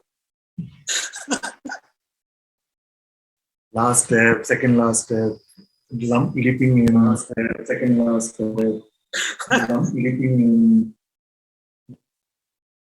Yeah. I can just only say thank you to you and for your presence. And you are, it's something is saying it's too much to say this, but something wants to say you are my own heart, You are my true self. I can say that. Words are accepted in my heart fully. So, Words are accepted in my heart fully.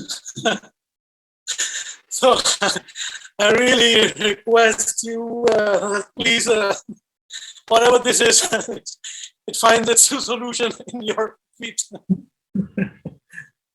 Non-existent problems to me. Non-existent problems to me.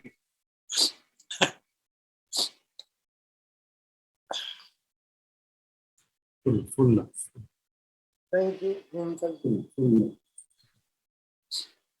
Okay, let's go to Kavita after a long time. Nice to see you. Let's go to Kavita. Namaskar, Father. Namaste, my dear. Namaste. Thank you so much.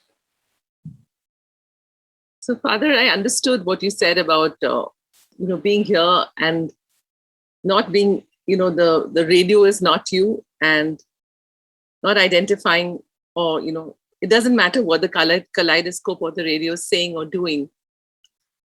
Just wanted to ask you, when you said, like, you listen to the music but don't buy into it. So is that like a practice one does, like unsubscribing to the radio again and again every time the mind comes up? Does this also become like a practice one does? Like, this is what is self-inquiry, right? It's not me, neti neti. Is this like what one will keep doing? Unsubscribing to the radio, unsubscribing to the kaleidoscope, because it keeps coming up, right? It keeps coming up again and again. Yes, yes. Thank you. Thank you for that. So we sort of alluded to this earlier as well, where I was saying that because the habit is to grab from the mind and treat its ideas to be our reality. So for a while, it can seem like when we're not grabbing, and maybe you heard this before, but I'll repeat it, and some of you are new. So this is a helpful metaphor for this. If you've always been like a porter at the airport, whose job has been to pick up bags from the conveyor belt, Yeah. and suddenly the porter hears the news that he got the lottery or some inheritance has come to him, so he doesn't need to do that work anymore. You see, but because he's done it for 20, 30 years, so it feels like every time there's bag on the conveyor belt, it feels like compelled to take it. So for a while, it can feel like effort. No, don't pick it up. Just stand. Yeah, yeah. So then it can be on the bag itself, on the conveyor belt itself, the bag can come saying, but can't this conveyor belt stop then? So don't pick that up. Right? Because we'll say, why can't the mind just stop instead of me not having to pick it up? But that's also just another thought. You see? So for a while, it will seem like to come to effortlessness, it will feel like some effort is needed. And that we can provisionally call a practice. So whatever practice helps us to come to this point where we're not picking up visions which the mind is selling us as our reality, that practice is auspicious. You see? And any practice which sort of makes us pick up more and more ideas from the mind itself, maybe about the practice itself, is not necessarily serving us well at this point. So you're saying initially it is a practice. It is like an so-called an awareness that one builds. And then after some time, it becomes effortless. So Bhagavan was also very clear about this. He said that as long as it seems like effort to let go of the next thought, to not jump into the stream of thought, we must keep in that effort. We must keep making that effort till one day we will see that even that was just grace itself.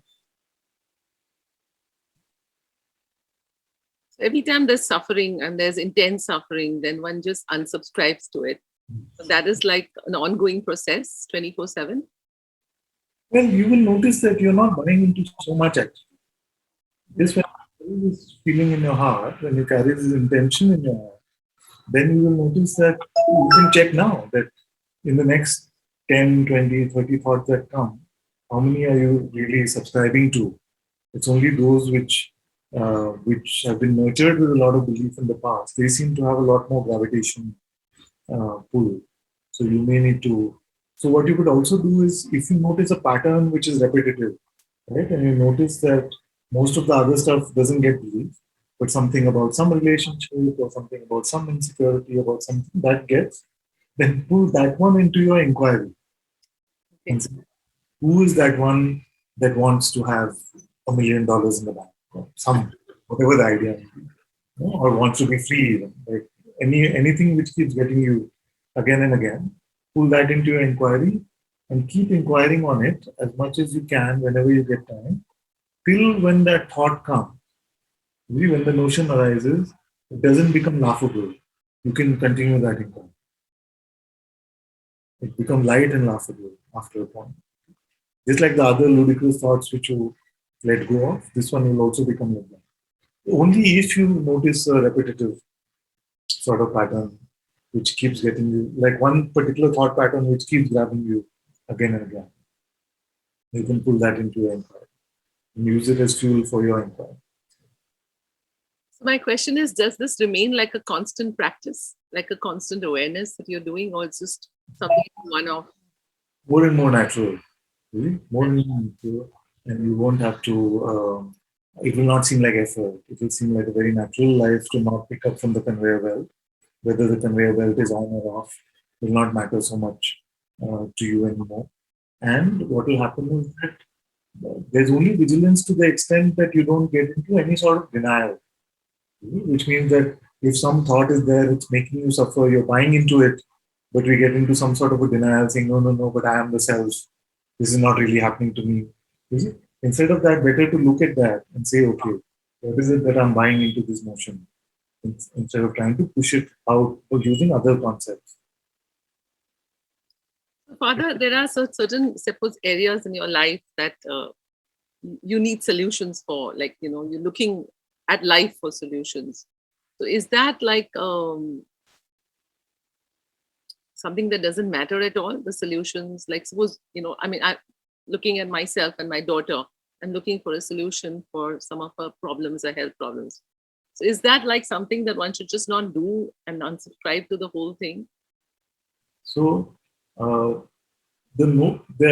it's subtle, right? What you're saying. So let's deconstruct it at various levels.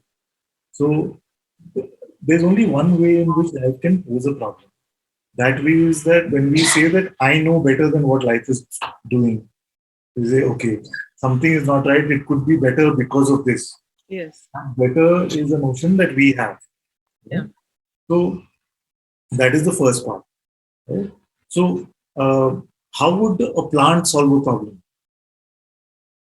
Or how would an animal who doesn't have the ability to conceptualize to the human level, that one solve a problem? So this is the second part of my answer, which is that there is an inherent intuitive intelligence which also functions. And a good example of that is just the sharing of satsang. When the master is sharing satsang, it is not a flow which is going from heart to head to mouth. But we feel like things cannot be resolved just from the heart. It's like the heart cannot take control over the mouth or the hands. Like the intuition cannot send an email on our behalf. We have to be mindy about it, but that is not true. So we come to satsang to get the darshan of how it is possible for things to just flow from the heart, and how the intuitive insight, the Sadguru presence, can use this body instrument to share what it wants to share without contamination from the mind. In the same way, whatever needs fixing in life and needs to be changed in life, that intuitive intelligence can also guide you to do that. So don't feel like the only problem-solving instrument you have is the mind. In fact, it is the most limited instrument you have. There's a much deeper intelligence which runs this entire universe. That is what you're getting access to. When you let go of the radio, you notice that you come to the heart. So I didn't speak about the heart so much because it is not possible to go to the heart. It is only possible to drop the kaleidoscope and radio. So as you're dropping the kaleidoscope and radio, it is not that you'll become dumb or you'll not be able to take care of your daughter or look for solutions for her health or well-being in any way. All that intuitive insight and intelligence can guide your path very beautifully. Thank you, Father. That was very helpful. Because it always seems like some kind of a struggle between the mind's goals and knowing that you're not that, but yet the goals of life seem to be very real. And in the mind's version, life is a problem to be solved. That's why if you look at philosophers, thinkers, all of them have postulated a meaning of life. But life is so broad, it doesn't need to have a conceptualizable meaning. Like, what is right now mean? What is this? It is too broad for our intellect to capture. So to be able to meet life in this way, where you don't need to find a conceptual meaning, but you meet the meaning in your heart. It doesn't mean that life is meaningless. That can be the other meaning that the mind can give. It is just that we accept the mystery of life is too big for our head to fathom, but it is not unfathomable for the heart.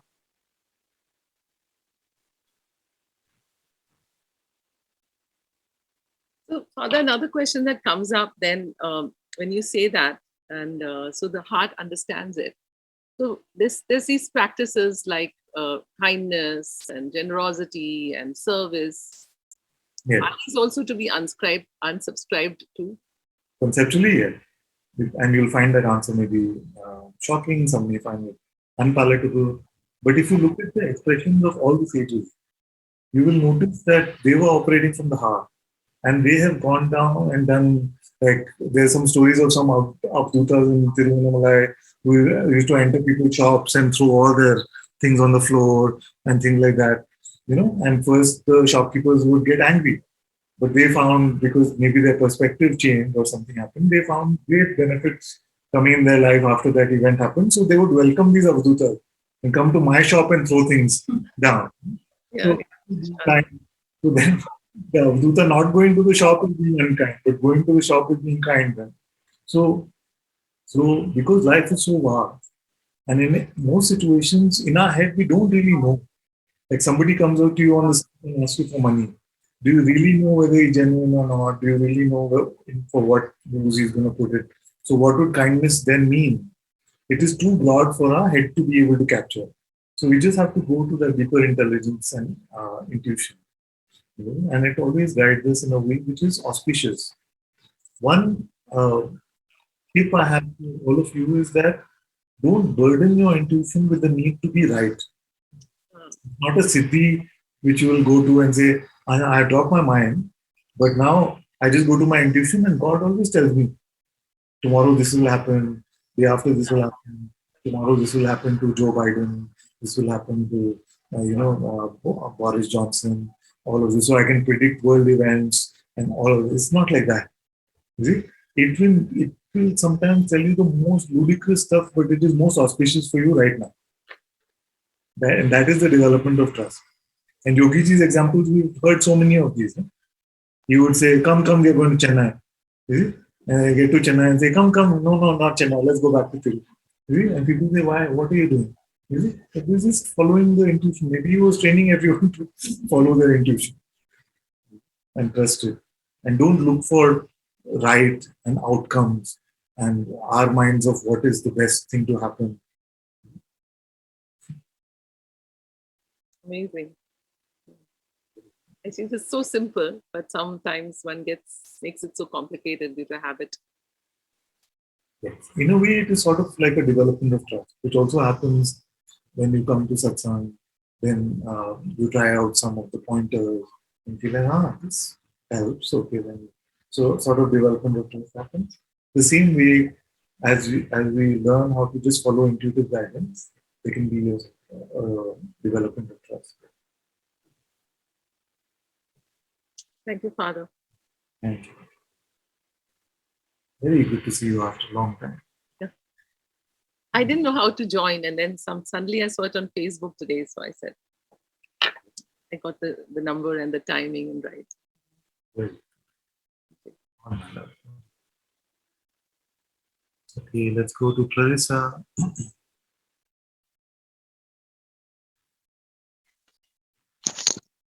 Hello, can you hear me? Yes, we can hear you. Yes, hello, Father, thank you. What you said. Just a moment. I'll be with you. Yes, please continue. Thank you. What you said to Kavita now helped me a lot to come out of this struggling. It was very strong the last time, and yeah. Very, very. What is the message behind the struggle? There is so much pressure I feel, and constantly, it's like I'm fighting with this pressure to keep it away. And What is the pressure? Is it like a mental? it's a mental pressure. It's very dense. And So coming to satsang will help you. I'm very grateful that I can be here and that you picked me up. Thank you. Right. Thank you. You're welcome to come up. This is the first time we Yes. in this way, but if something comes up, you can just raise your hand. Don't feel like you have to censor yourself in any way. It's too little. Easy to bring to Ananta. It's too small. Nothing. So at least the initial few times, you're very welcome to bring up everything. Thank you. Thank you. Okay, very good. Let's go to Jada.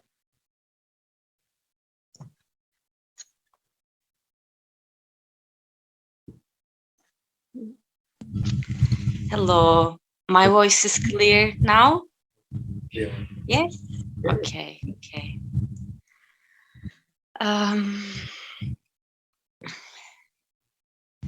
Yeah, it's a little bit related what you talk with Kavita, because through the satsang, I'm just learning a lot. Because, it's all about intuition, Father, and I told this to you before also. You always encourage me to follow this, and when I trust you actually, and when I let go, another power which always I hear from also Bhagavan, and another power takes over and just do what needs to be done, and it's amazing. Because it's like you are fully yourself, and at the same time I call this like my Father. That power is just takes over, and at the same time, even though I trusted fully, and I really just could let go myself, I trust. The more I do, the more I trust. But sometimes also it touched some points which I still somehow hanging on to, like, because it also can challenge, not also, it challenge others, it challenge life, and sometimes it was hard for me. And even though I never doubt, this was just kind of hardship for me. And it just revealed this, how is it called? Something spots. What spots? Blind spots. Blind spots, yes, within me. And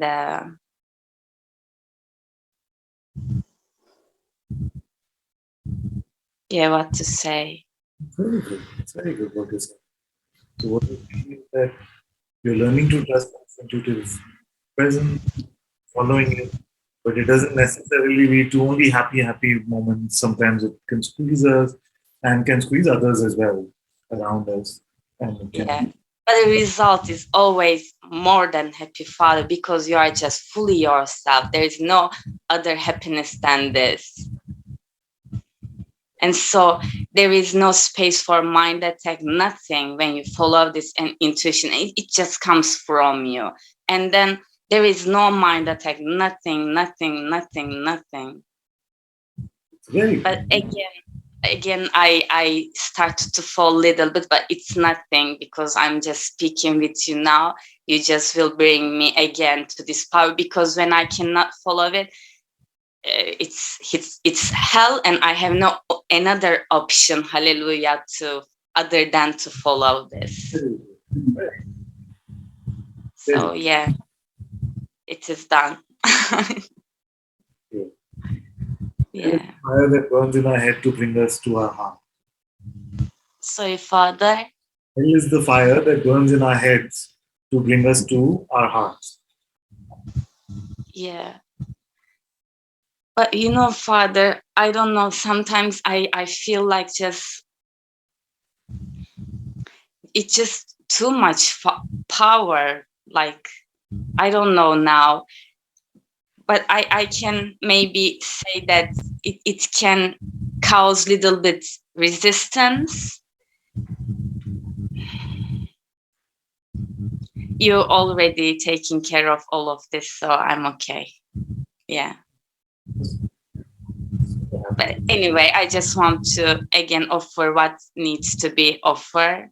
And I just want to say that I'm fully with you and to be with you and to surrender to you. Really, this is the highest. And yeah. Thank you. I love you. Thank you.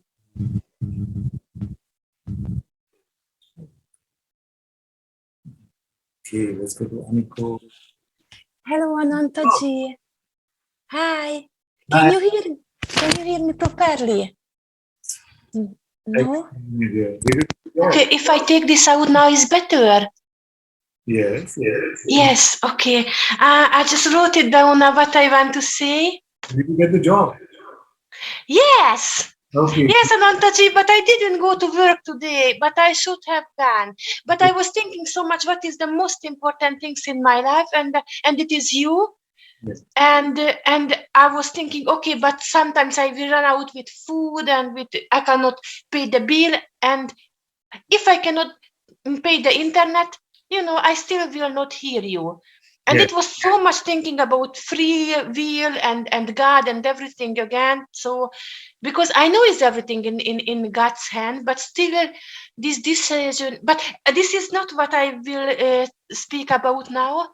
But anyway, I am already here, so. And I don't know why, but it seems so not loud enough. Anyway. When I speak more, you will hear me. You were hearing? Yeah. But maybe I will just ask my question, and after I put this headphone again. Okay. And yeah. So yeah, thank you so much being here with you again. I am very happy. Thank you so much. And so at the beginning of this satsang, you already mentioned that is. Not the way to try understanding with the mind anything, and actually it seems to me it just happened with me so far when I was in with you. But now then you said this is not I mean this is a fault or something, but this is now is like created a new identification. And yeah, I wrote it down, it is better. So from the time when you said this is not good to try to understand with the mind, I am trying to switch off this tendency to understand with the mind, because I said, oh no, it's danger, no, don't go there, and it's take all mine energy now not to understand you with the mind, and even my head is just so painful, and it is like created a new identification. Yeah, I put this. Pause for a moment, my dear. Yes. Yes, sorry. You can hear me well now? Yes, very nice. Very good. Very good. So, actually, today itself, after saying this, I also made it a point to say that whatever happens in that playground of understanding, let it happen. Because many times, upon hearing that you don't have to understand, the mind hears, I don't understand, or I should not be understanding, and it causes a resistance. So, if you hear the recording again, you will hear that I mentioned this point where the mind uses this trick. So I said, at that level, if some words are being heard, some understanding is happening, your head is nodding, all those things are happening, that can continue. It doesn't get in the way. There is no problem with that. I'm only saying that don't rely on that understanding to tell you what you are. I know. I'm sorry. I know this, but still this came to my mind, and I don't know why it's so much difficulty now to hear you. I don't know. It was always like so nature. I just came here, and I don't know what already happened to me. I didn't know. I didn't care because it just happened to. It was so peaceful and yeah, it just happened somehow. And now also my mind said, look, you didn't go to work, and why just sitting here without understanding? And I get so annoyed as well with myself and with all these things. So I feel now I just lost. Oh yeah, sorry. Sorry. So all I'm saying is, don't worry so much about what your mind is saying and what it is doing. That's all. Say. Yeah, thank you, Anantaji. Okay, what I feel right now, I cannot put my attention to you or to anything without understanding. Saying this? Yeah. Who's saying this? Whose voice is this?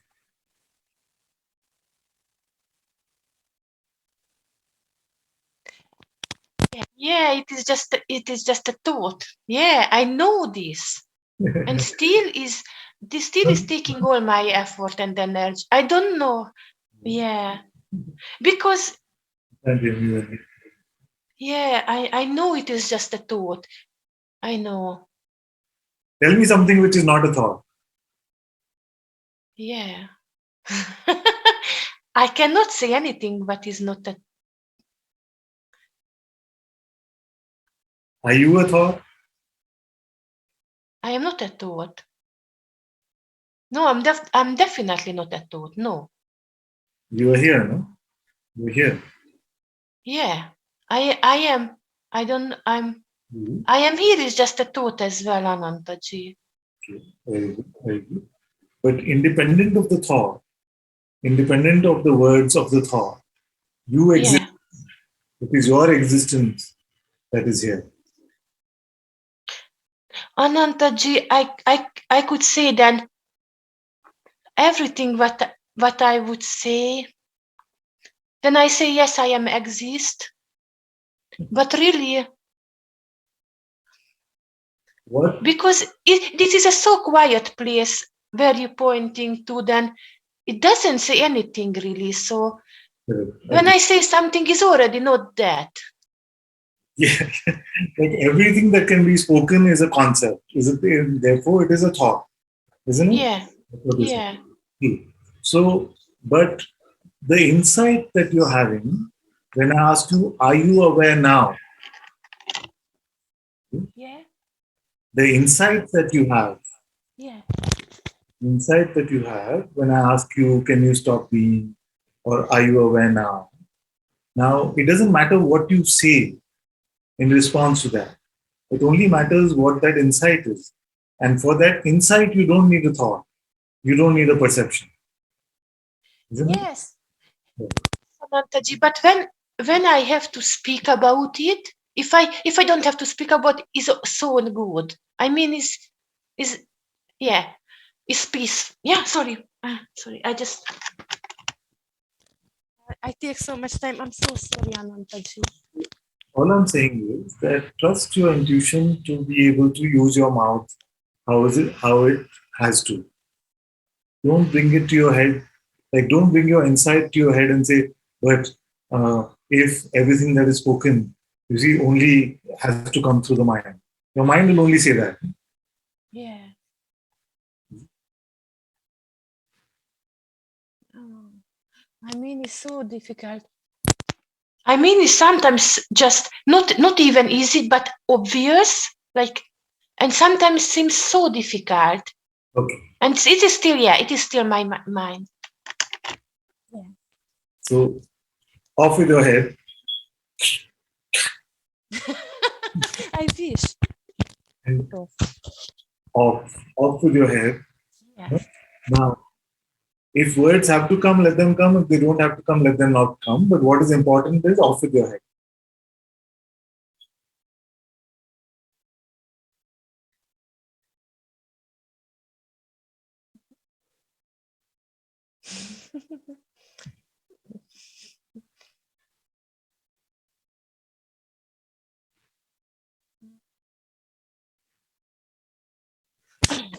Sorry.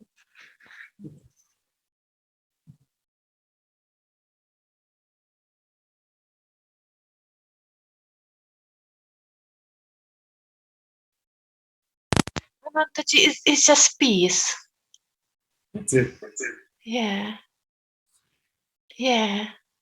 This piece is just enough. I don't need more. Go ahead. Also go ahead. Yeah. Enough or not enough is all head. Forget it.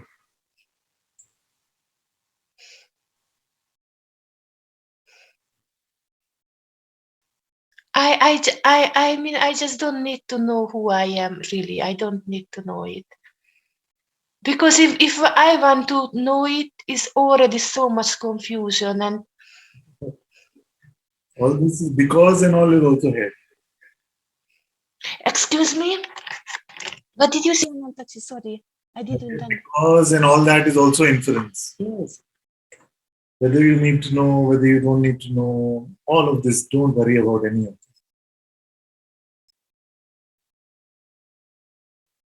this. Anantaji is so easy. It's so easy. I'm so sorry to came up, really. I mean, Oh. It's fine. It's very nice. It's very nice.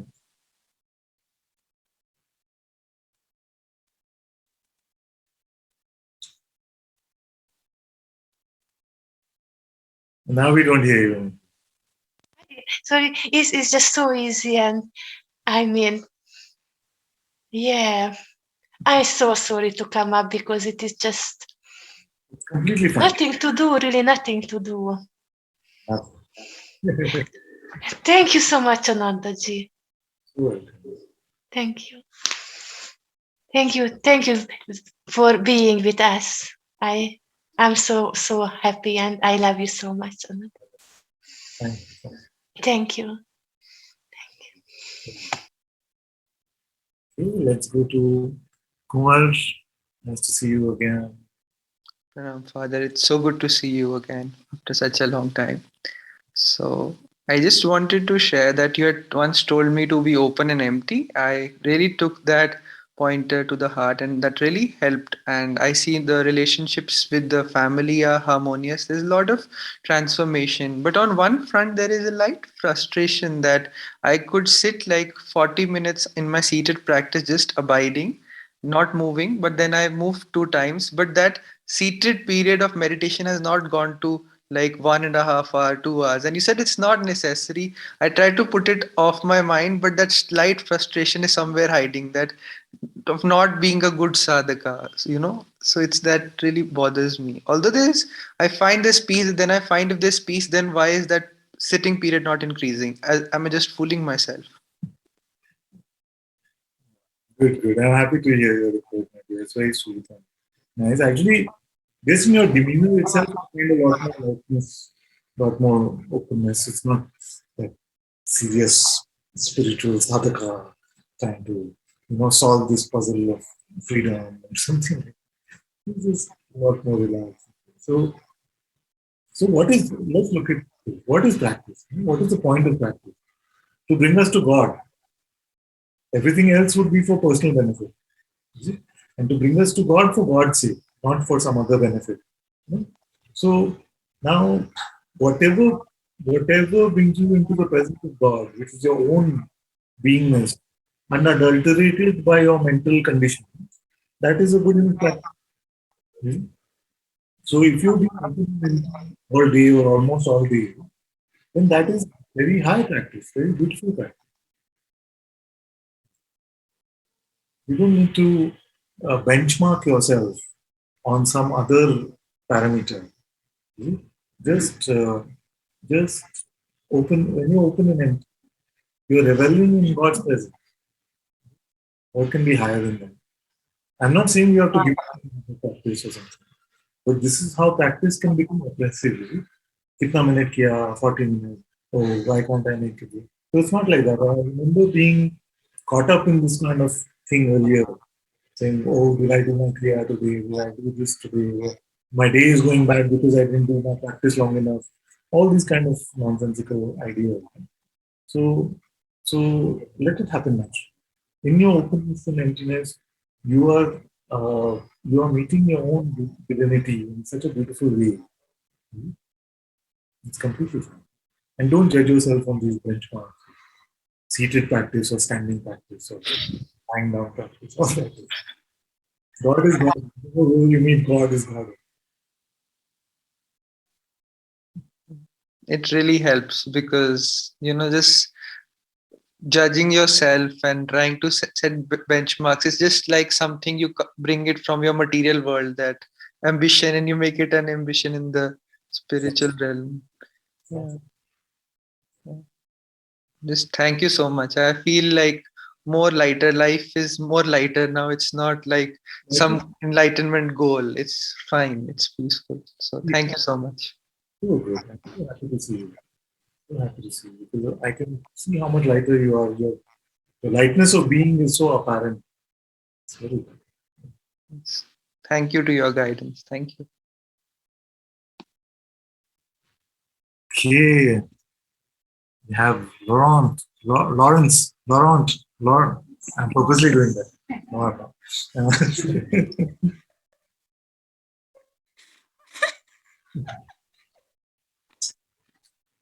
Did you have some falafel? No. Couple of times. Oh, I'm so happy to see you. You didn't come. You haven't come up last couple of times. Sorry? I saw you the last couple of times as well, but you didn't come up to speak those times. No. Not sure why hand was raised.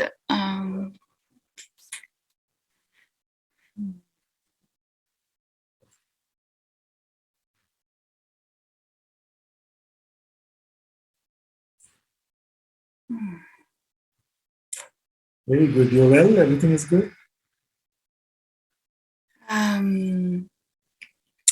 Yes.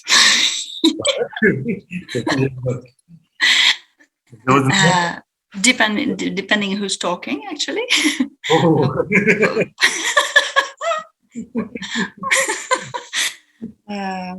Body's been very tired and undergoing a lot of weird things, but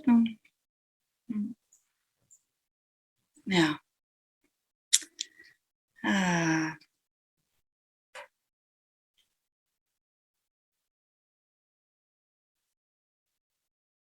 There was not so much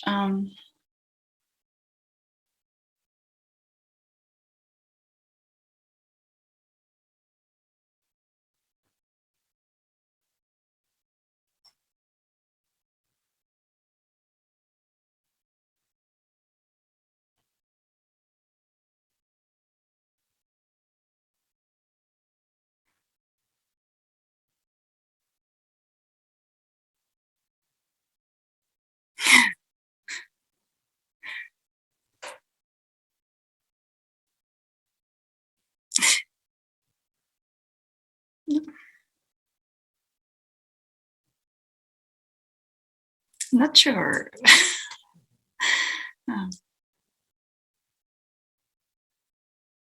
Your time. There's no pressure about anything at all. Sorry? Just take your time. There's no pressure at all. Yeah, not sure. That's another thing, this body. The hearing is not so good these days. Oh, It goes up, down.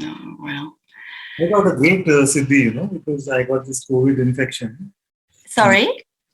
Because I have this COVID infection, I got a nice siddhi also along with that.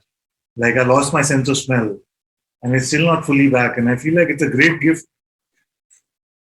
Yeah, but everything is a gift, really. It's this is so in this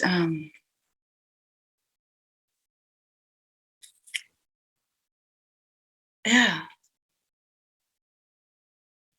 And whether it's the perception with ears is not so good, or sometimes there's all this whistling and tummy pain and full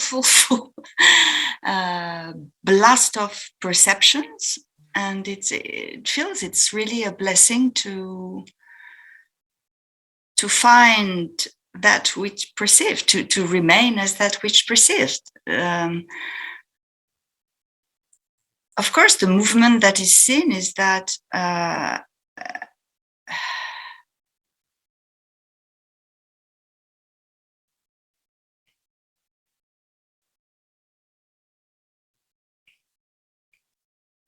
yeah, still maybe talk about this. With these physical perceptions that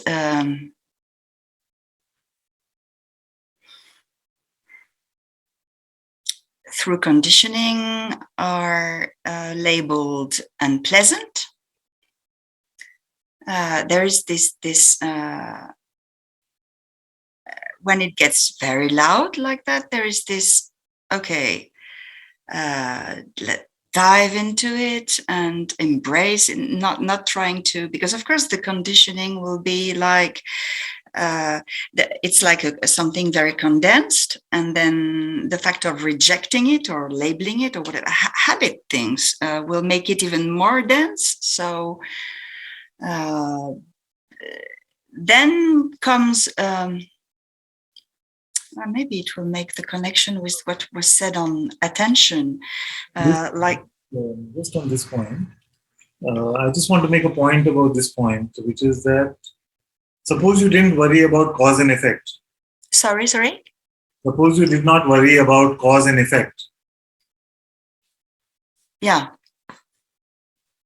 Therefore, not concerned about making it more dense or less dense and what causes that or doesn't cause it. Suppose everything has only one cause, which is God or consciousness. But this is okay. Yes, this is yeah, of course. The thing is, what was trying to be shared is that I'm not sure how to talk about this truly. When something is so uncomfortable, let's say, there will be a tendency to try to lessen the thing. So it can be through, and this will make the link with the conversation about attention, because at that point I could see that understanding was trying to grab something.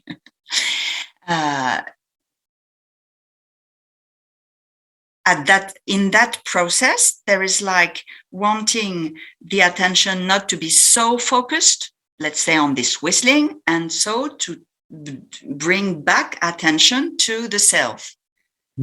But then, and all that is observed. But then when in the beginning of, I don't know who was speaking, and you said about this one end of attention and who is at the other end of attention. Of course, there's nobody at the other end of attention, but like remain as the witness, and it's like this movement, no? So at some point there is like this observation of this. Okay, let's. But of course, it's labeled. If attention is on it, it's going to be bigger. So let's get back attention. I don't know what to say. Fully what is seen is that there is it's a subtle form of rejection of the perception that I'm still trying for it to stop.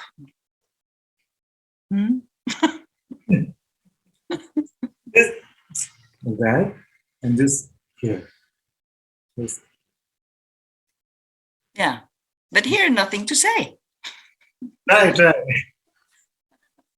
What? Try to speak from the heart. No rush.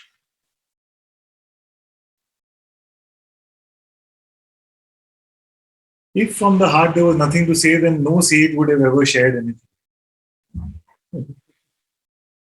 It's just maybe you don't give it enough of a chance.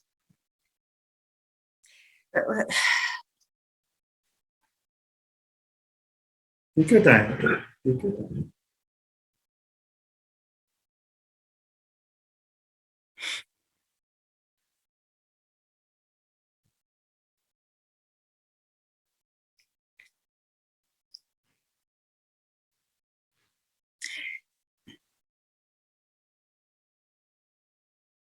And don't judge whatever is going to come out. Just let it come out. No, it is not that it is associated with a body. It truly is a perception. There is a perception. For the sake of talking, Yes. I will say ears, and I will say whistling, and truly, what is observed is that there's a label. This is part of the old conditioning. Maybe it is like how to say that. Something that keeps being observed and somehow must be underlying is this once fully established in the self. None of this is labeled and is rejected, so it's not even it's fully tasted, and here it's not. It's like I don't know. Is that clear? Yeah, I feel we are close enough for me to tell you this. Yes. That it's still like head. Yes. Good. Okay. Mm-hmm. Don't try to understand. Don't try to infer. Don't try to rationalize. Yes. Allow.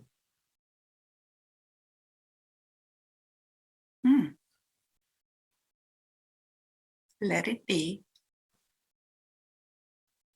Mm.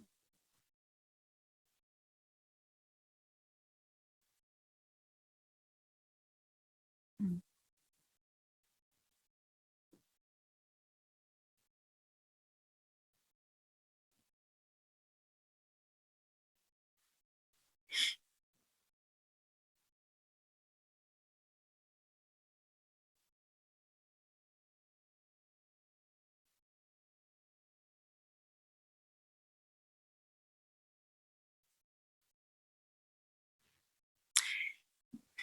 There's the feeling there is some kind of avoidance here. I don't know how to put this.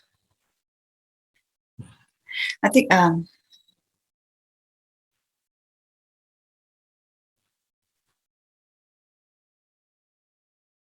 May I say something about this? Yes. Yes. And I'm noticing more and more that actually our need to conceptualize is the greatest avoidance. Sorry, what did you say? To conceptualize, our need to conceptualize and intellectualize is the greatest avoidance. Is it? Yes. So it's just like, all right. It's just like, okay. Now, the mind will say, but what is this? This is not good. This has to stop. This can't come. You see, but without that, and it's not that you're dumb without that. Something in your heart already knows what this is. You see? But we feel like we are a bit naked without our concept. Oh, this must be some fear, or this must be something else. And we feel like once we are able to label it, then we are actually getting some handle on it, or we're getting some power over it.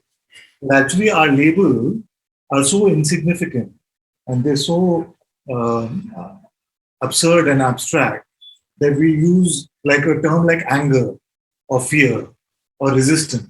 We've used it for 20,000 different sensations. You see, because our vocabulary is not big enough to have so many labels. You see? But we need it like that without trying to understand or figure out. Because our need to understand is only so that we can problem solve. We can problem solve. But the heart can also problem solve if there is something like a problem in its own beautiful way. It's not anymore, because this one had a very fast and bright intellect, let's say, and always used to go to it. So this is but it's not that now. I don't think it's at this level. I don't know.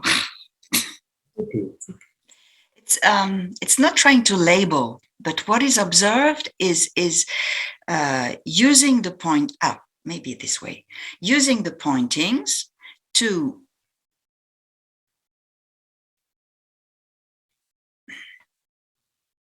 Okay, may I ask you what is your attempt in this question, in this conversation? Are you attempting to understand? What was the attempt? No. No, the attempt is letting words come out as spontaneously as they can, so that if you smell something, you say. So for who was answered? Because in the way words came, you said it's still in the head. It to be honest, words are becoming more and more difficult. So not sure. So That's good. I like hearing that. I like the sound of that. you do? It's a bit weird here because they were the great strength. That openness, no? That vulnerability to allow all our concepts about ourselves to break. That is very beautiful. Mm-hmm. Which we may not enjoy because we may feel like, but my articulation was my best part. And now words seem difficult. The mind will say, but no, you can't go there.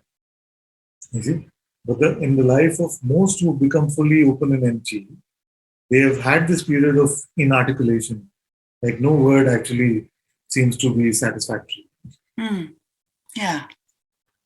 Yeah, there is this, and there is also observed, how to put this? In the use of I. Yeah.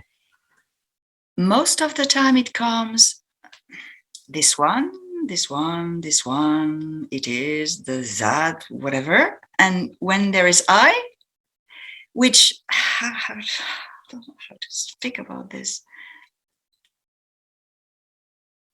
To me, the only I is impersonal. This is so clear. Okay? But as when I is used, there is still this sometimes, oops. What is the origin of that rule? What is the origin of that? Exactly, another rule. That I, to me, is only personal. What is the origin of that? That I, to me, is only what? Personal. Personal. No, what is the... No, that's what he said. That's not what he said. It's like in how to... let's say that's where it is at the moment, in the realization that the personal I doesn't exist and that I is only impersonal.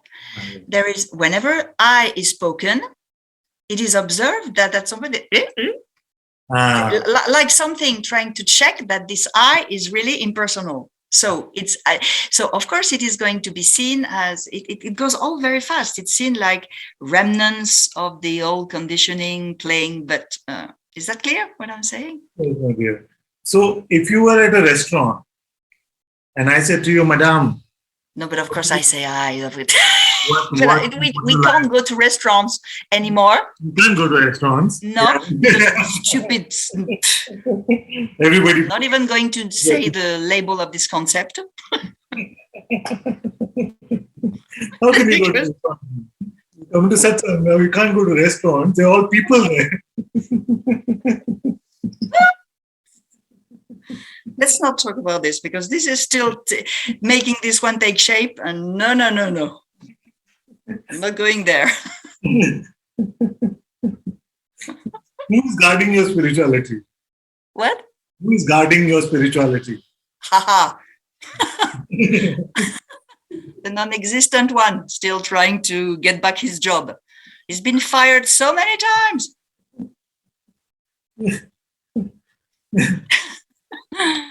Oh, well. Yeah. Relax. Just relax. Yeah, that's it. That's it. Yeah. Anytime spirituality becomes serious, it is not spiritual. What did you say? Anytime spirituality becomes serious, it is no longer spirituality. Yeah. You know what I mean? Actually, We start yes. to take our spirituality seriously. It is not spirituality. Yeah. And in the realization of that, there has been observed here also so much like, let's label it anger, but like towards spiritual ego. Whenever it is seen, it starts something inside, like they're really like not compassionate. Yeah. No serious conclusions. Only No philosophy. conclusions at all. No Truly. conclusions is best, but at least no serious conclusion. Yeah. Yeah.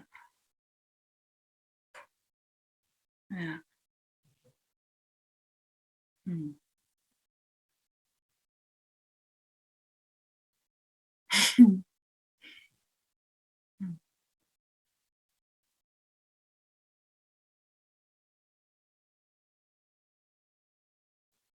Yeah, you see what is coming now is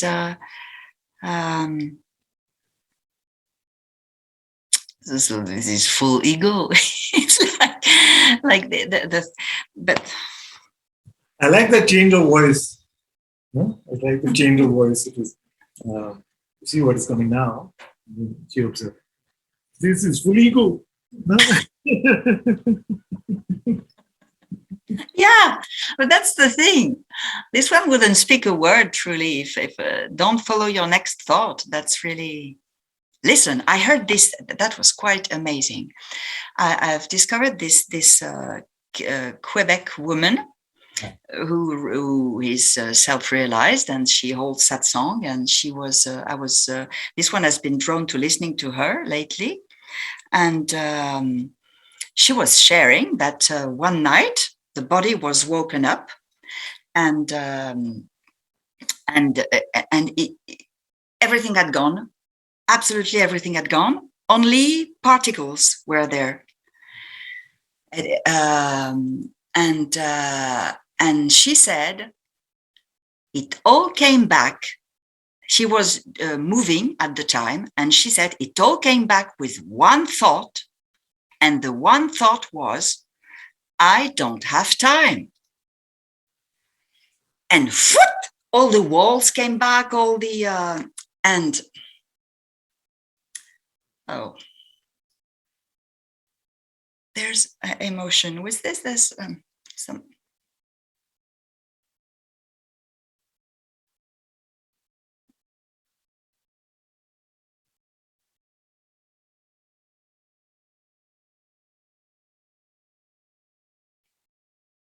What, as far as this projection, this outside world is concerned, a strong intuition is there that what she put in words is the truth. And what is also observed is that this one, and that's where it gets ego, this one would love to experience that. And but it is observed, but it's very sticky. Do you see? I don't know if it makes any sense to mention that, but I just want to say that whatever the quality or quantity of spiritual experience there may be, you could have fantastic spiritual experience all day. But it is known. Yeah, it is not you. You are beyond that. Yes, but yes.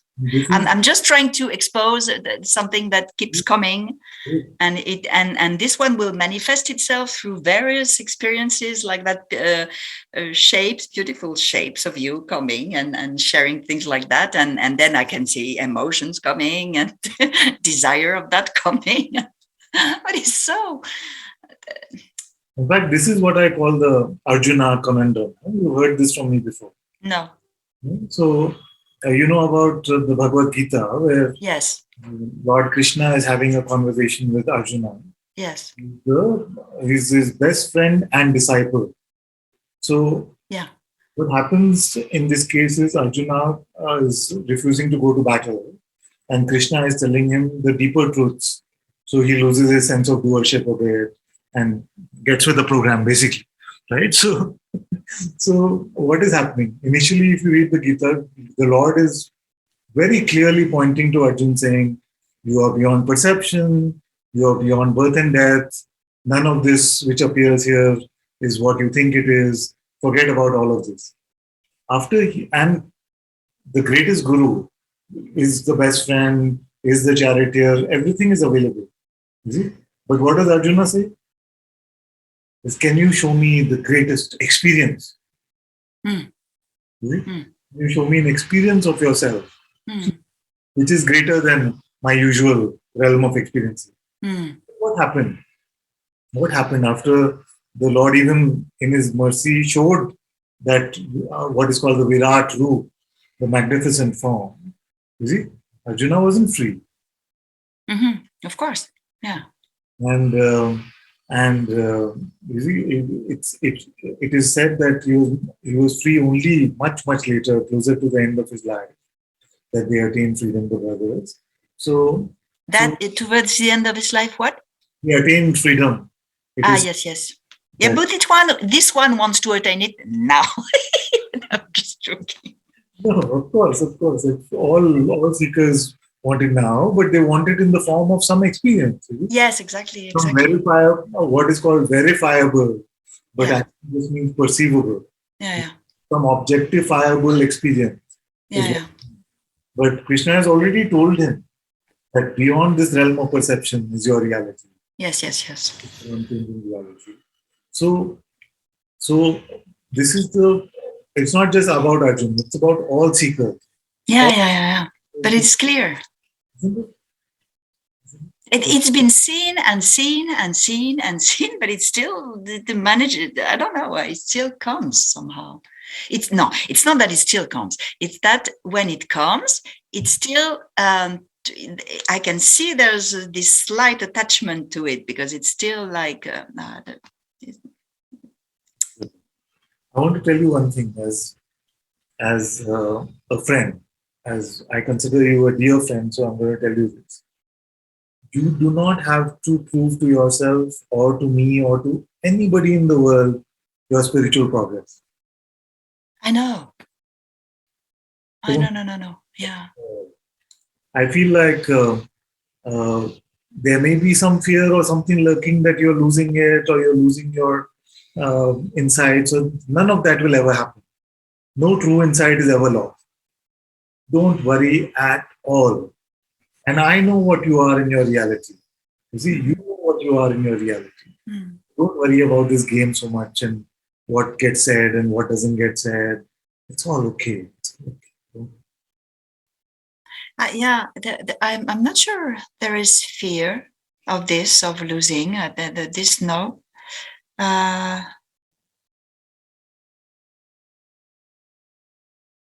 What can still be at play in very, very, very subtle ways is the what's in it for me.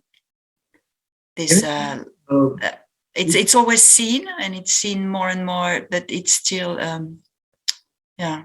I don't even know. What is your biggest fear? What are you most scared of?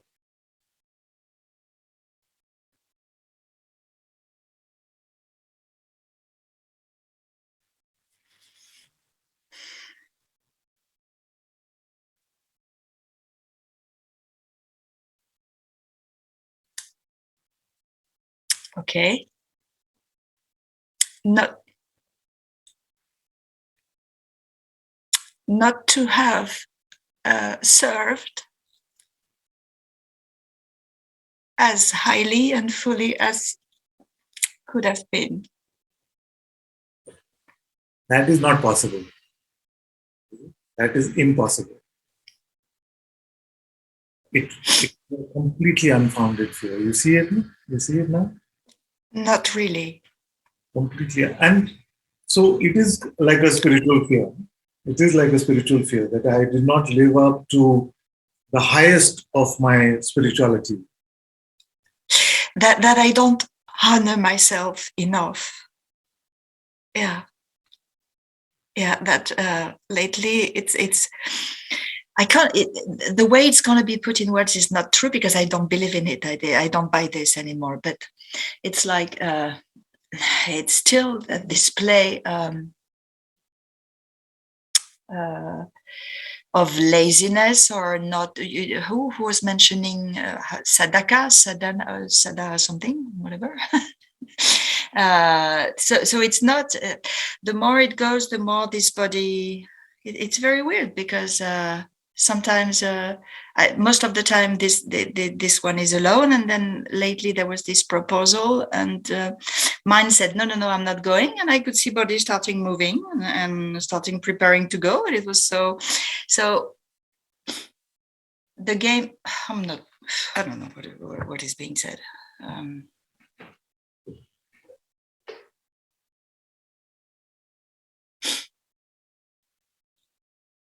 I have no idea where it was going. This it's totally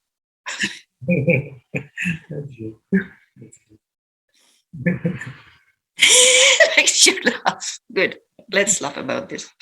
No idea what was being said. Nobody actually has any idea about it. What? Does anyone have any idea about anything or where anything is going? No. They're all in the same. Let's talk about falafels then. But I just want to leave you with one message. Just like, not that you're doing it and I don't want you to feel guilty or nothing. It is not a judgment. It is just something arising for me to say. Just don't take yourself seriously at all. Yes. Your jokes are amazing. Your sense of humor is amazing. Just enjoy yourself. Just enjoy. Don't worry. Yes. Falafel.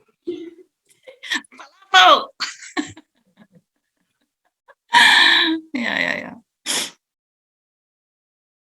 Thank you, Ananta-ji. Thank you. Just light. Easy. Yes. Light. Yes.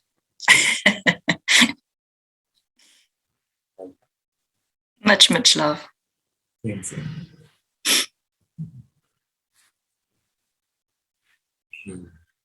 Let's go to Gemma and then Karmendra, last one.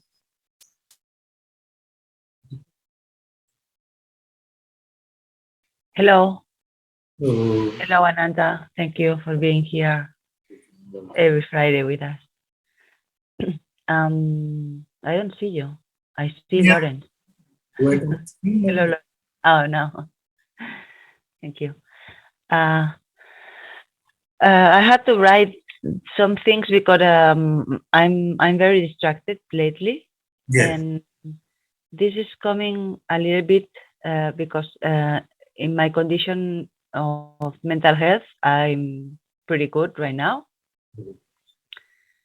But what happened when right now is that I feel I still have when I'm not in a good feeling, when I'm not feeling like right now, I cannot think about, oh, I'm feeling good.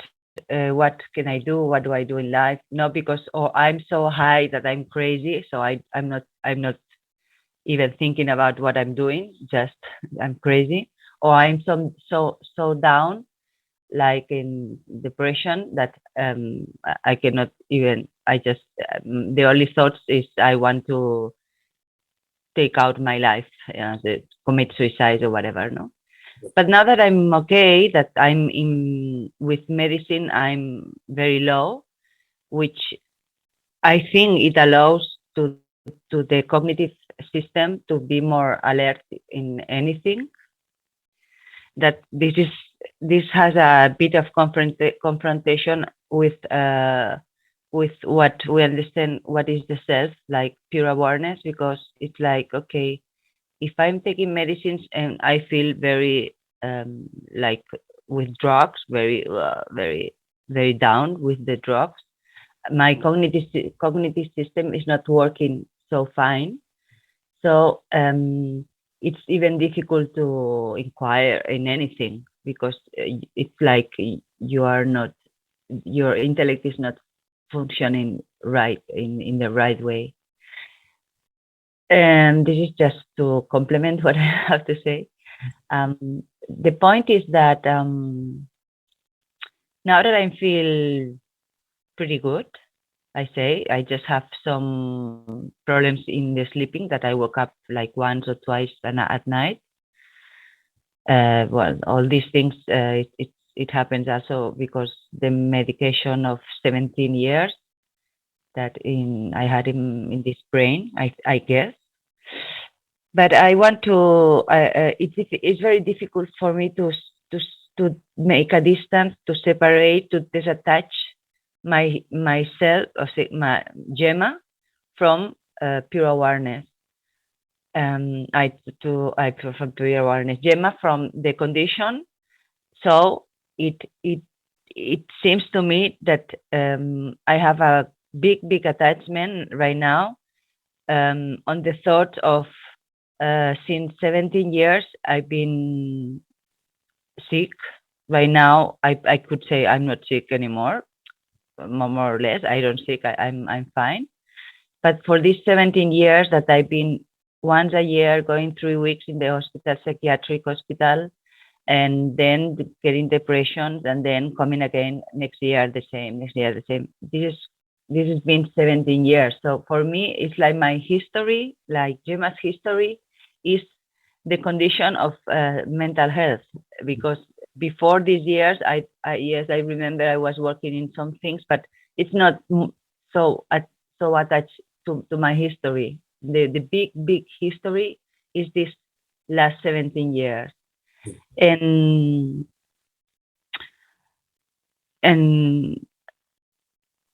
I in one way I'm angry because I think if I can be fine now with very less medication, that is not because the doctors, but because my own will decide to get little medications, and I feel better.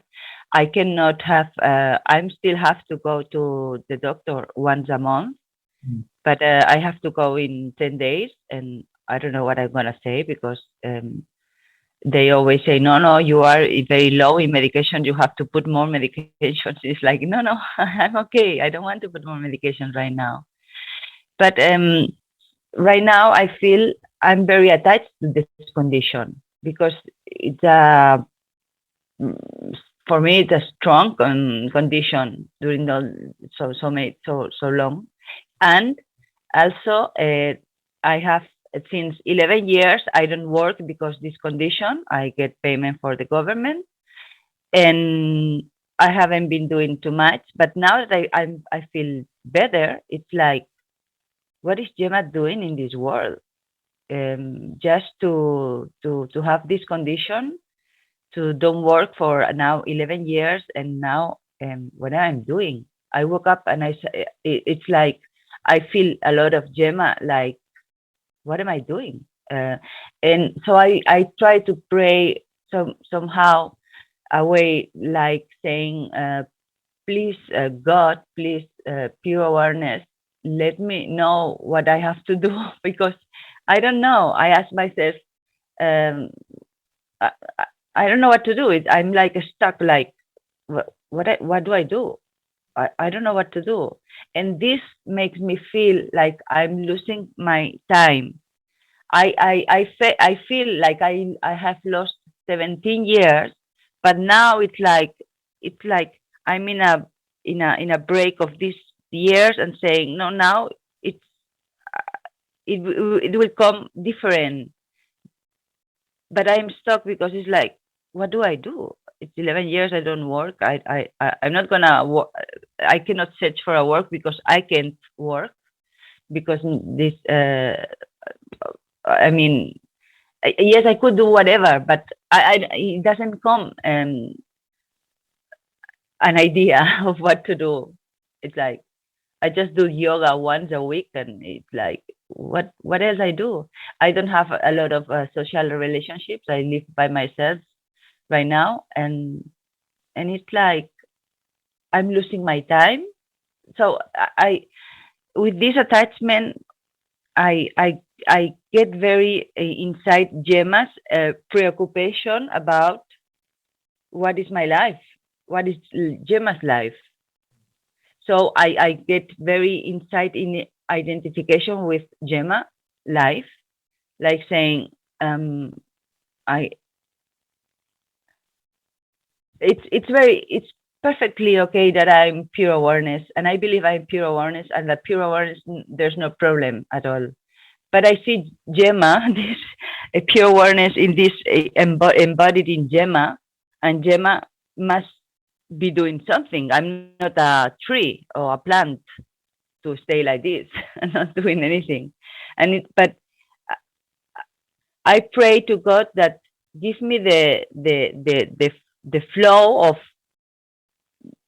of putting me like something like, please God, put me in something that Gemma is doing in life to as a human being has to do something. It cannot just sleep and eat.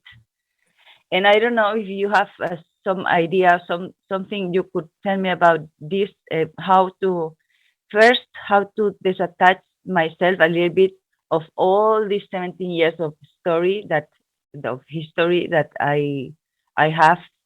That is I cannot forget that. I mean, I could remember, but if I can remember in a way that, because many times I think, so God gave me this condition to be able to realize myself. Well, thank you, God. You know, it was not a very nice condition.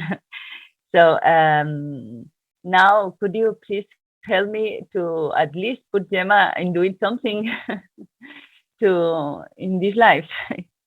So and of course and merge me with you in as I'm pure awareness doing whatever I'm doing.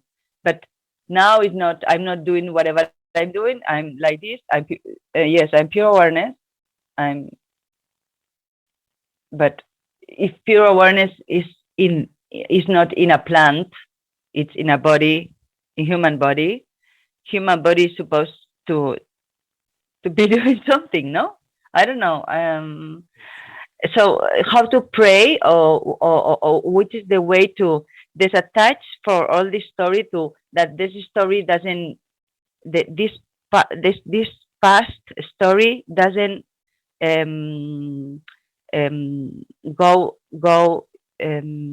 doesn't stop me to really realize I am the self, and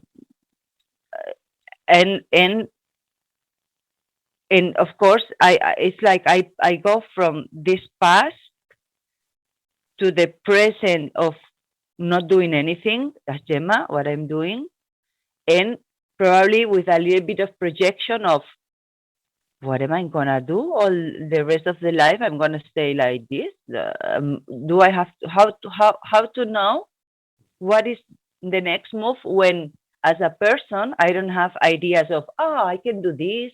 Yes, I'm gonna try to work in these things, to volunteer here or doing something or do. It's like it's not coming anything, and it's like, oh, shit, I'm dead this way anyway, as a person. So more or less, is this what is the, and there's a worry in this, no? So, and I don't want to be stuck in this worry now that I'm emotionally, let's say, because this condition or sickness is like an emotion sickness, they call the professionals. Like now that my emotions are more established, more fine, it's like, please make me move some direction. Thank you. This is what comes up. So I feel like you're making very good progress, and it's very visible in your demeanor and how you're speaking, everything. It is very obvious, because in the middle, all of us were very concerned about about your well-being and how things will happen. So I'm very happy to meet you in this way. It's very beautiful. Firstly, I wanted to say that. Secondly, I just feel like you've been on a long roller coaster, no? Like you said, sometimes the highs were so high and the lows were so low. But it's not been a short roller coaster. It's been a 17-year roller coaster. Sorry, could you speak a little bit slowly, because your audio is not very good. I have to tell you to see if you can correct that, because it's not very good. I listen better the people who talk to you that to you, and if you could speak a bit slowly to understand it better. Thank you. I'll speak slower, although my habit is to go really fast. But so you have been on a very long roller coaster journey. You have said yourself that the highs were very high and the lows were very low. But it was not a 2-minute roller coaster or a 5-minute roller coaster. It was a 17-year roller coaster. So you've been on this up, down for 17 years. So what happens after you come out from a roller coaster? You feel a bit unsteady for some time till you find your feet. So I would feel like at this point, rather than pushing you to inquire or giving you some spiritual practice or advising you to get some worldly project, I would say just, it's okay. Take your time. Get fully steady for some more time. I know you feel like, but I'm just wasting time. I just want to do something. I'm fine now. You see, I just want to do something productive and useful. But the advice that is coming from here at the moment from my heart is to tell you to just allow yourself to steady, because it's been 17 years of up and down. So to take a few months, to take a few weeks, it could not hurt you, and you're not running short of time. You will, as you keep coming to satsang, and if you keep improving in this way, then you will come to the objective, which is to discover yourself. You see, that will happen for you in your satsang. That is going to happen, right? So, but it is much more difficult when you are in those states.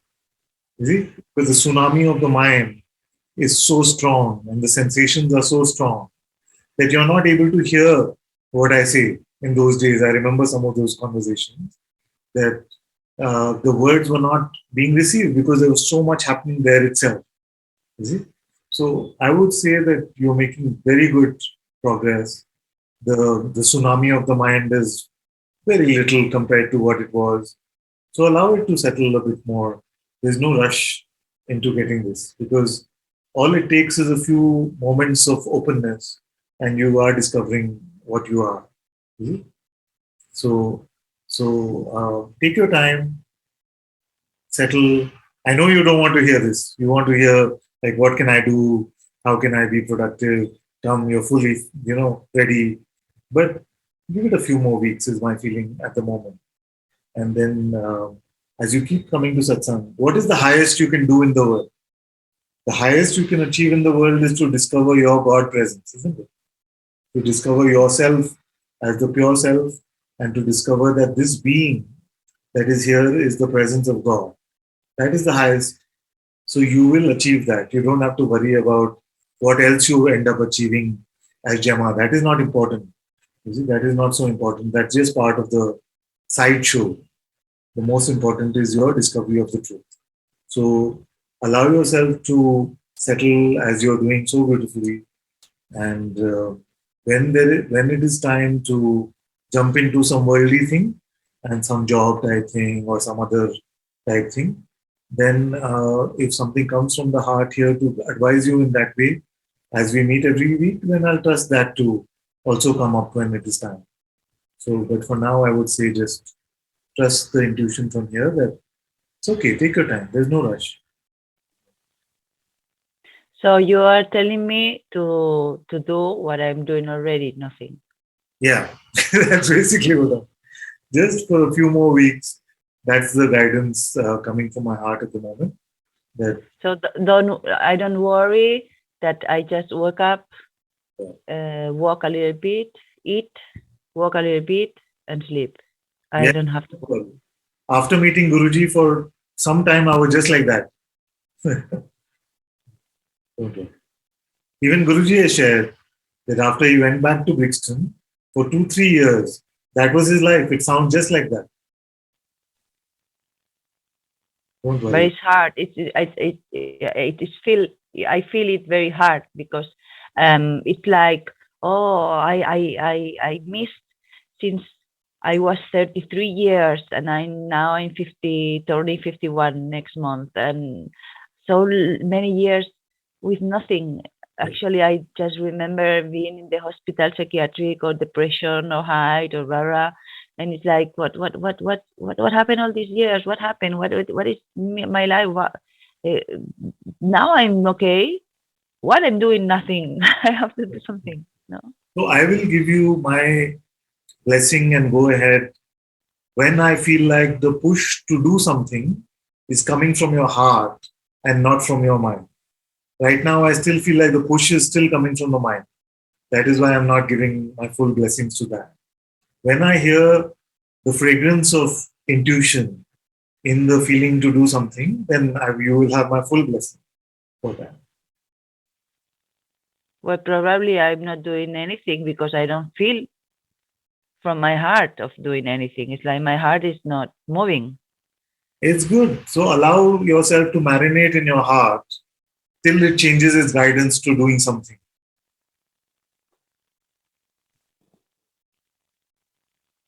Okay, so please pray for. It doesn't take 1 year being like this. I think I will die because doing nothing. I'm always praying for what is the most auspicious, highest for you, highest for you. Whatever is best, whatever is best.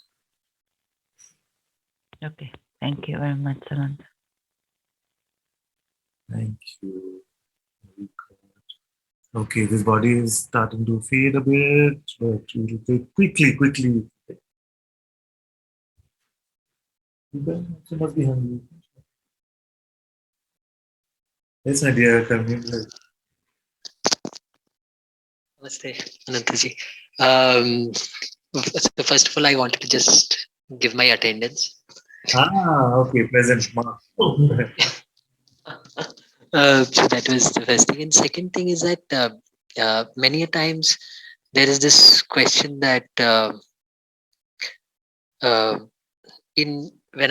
especially when I'm in the satsang, there is this feeling of there's nothing to do. There's nothing. I mean, there's nothing to do. So I mean, and that is Okay, let me demystify this for whoever is left now in this. In the intellect, we have opposites. So in the intellect, you would have a conclusion that there is something to do. And many ask me, so what do I do? What is something to do? And I may say, just be open and empty, or there's nothing to do, based on what resonance I'm feeling from there. But really, whether you pick up the conclusion there is something to do, or you pick up the conclusion that there is nothing to do, I am not bothered with either of it. You see, because both are only in the intellect. And what I'm speaking of is much beyond the intellect and what it can understand. So you can pick up what you like. Sometimes I give advice on what to do. You can pick up that. Sometimes I say, forget it, there's nothing to do. You can pick up that. But it will only reach your intellectual playground. But I'm working at a level which is beyond that playground. So as you like, as you like. And one more thing, many a times, especially in let's say at work or in let's say interacting with people, these concepts of being light and just accept, all of these come in, especially when there's a situation. So, is that a kind of escapism, Yeah. or if you're just using concepts fighting other concepts, you see, or chasing other concepts, then it could be like a denial or escapism and all of that. The openness, the acceptance, the emptiness that I'm speaking of is just inner emptiness. It is not describing any sort of position that you have to take with regards to others in the world or something like that. You see? So it may feel like, so I'll give you an example of this. I may say, just fully be open and accept Your mind may hear that I'm going to become like a doormat, everybody can do what they want. No? So, but that's not what I'm saying. When I'm saying be fully open and empty, I'm just saying inwardly, don't rely on any concept as a truth, not even acceptance or openness as a truth in a concept. Fully empty, really empty of even the notion of emptiness. I wonder how many can hear this. It is empty, but it is not a position. I'm empty. I'm empty. Really? It is empty of even that position. Just fully transparent, fully innocent, like a child. Like an infant doesn't know empty or full. It doesn't know position or no position. It doesn't know consciousness or awareness or ego. It doesn't know any of that. So that is the level of transparency that I'm talking about. Now, in that inward emptiness, outwardly, you may be shouting at someone or you may be falling at somebody's feet. You see, that we cannot predict. Consciousness is not templatizable in that way. You see? So I'm not talking about how you are in your interpersonal interaction. I'm just talking about your inward position of being empty of all position. Whether from that you become a lion or whether you become a submissive rabbit, that is the will of consciousness. That we cannot say or predict. So, so don't take it to be like life advice in that way. Like how should I deal with this person, or what should I say to this person? None of it is about that, because there is really no template to live in that way. If life was templatizable like that, this is right, this is wrong, then some template would be now universal in the so many years that humans have been on this world. But we try so many templates through philosophy and religion, but none of them are ultimately satisfactory. That is why some people say you have to be like Gandhi or like Kant. So the categorical imperative, always tell the truth. Some others will say utilitarianism, whatever is best for the most number of people, you have to do that.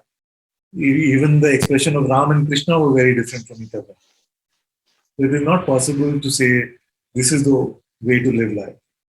But you can trust God's presence in your heart, Ram's presence in your heart, Krishna's presence in your heart to tell you moment to moment, to guide you moment to moment.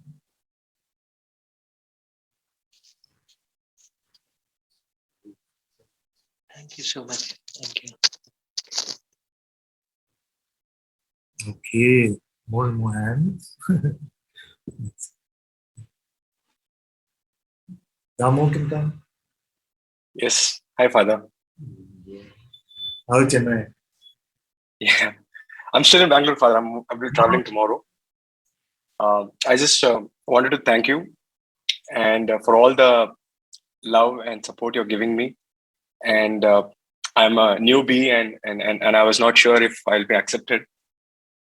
And there was intense fear which was coming up inside me that, somehow I'll walk away from you, I will, the mind was creating strategies to, move away from you because it knew that in your presence and in the satsang, it's not available for me to access this dimension of this perceived mind, right? I was in the presence. And last 1.5 months I've been with you, and suddenly today I'm not physically there. I was like getting disturbed, and suddenly I realized that the distance is not there, right? It's in the heart. There's no distance, and this thought made me very strong. Do you realize also? I just want to say something about this. Do you realize also that last time we were having exactly this conversation, right? And I was saying, at what distance do you have to be outside this room to be distant from me? Like Guruji has that beautiful satsang also. So Yes. now you're testing it. This is a live experiment. And to see that grace is so beautiful because you're seeing now that actually the distance is not true. Yes. Yeah. And Father, I told that when I came, somehow when I come to a satsang, right, I behave like a 7-year-old. My intellectual age is 7 years. I can't think beyond that. Okay. And down to 2 years. Okay. And yeah, but then I'm scared that, being a 7-year-old, I'll be judged by the adults here, or, I'm scared that, If they're adults, then they have a problem. Right? They have to come, all have to come down to 2 years. The ego starts forming around that time, they say. Although my daughter refused to say sorry at 1.5 also, so I don't know if that age has changed, but usually they say the ego starts forming at 2 years of age, around that time. Before that, we completely operating on that intuitive intelligence of the heart. So that is the openness and emptiness that all of us are returning to that innocence. Yes, Father. So I just, I'm feeling suddenly, I feel very confident because there is somebody who's not going to judge you, who's not going to abandon you, and who does not have any other intention except for your peace, or rather the highest uh, pursuit, right? And with this thought process, I'm suddenly not having any burden in my head, and I've stopped thinking. And every time the thought of some weird thoughts come in, where I get into depression, my body starts shivering, and that intense fear comes in. I feel like running away from this body. When the thought comes in, earlier I used to cry, and the pain was really intense. The chemicals in the system was really bad. But now I feel like just holding the dance somewhere. It's invisible. It's not, And then I'm like,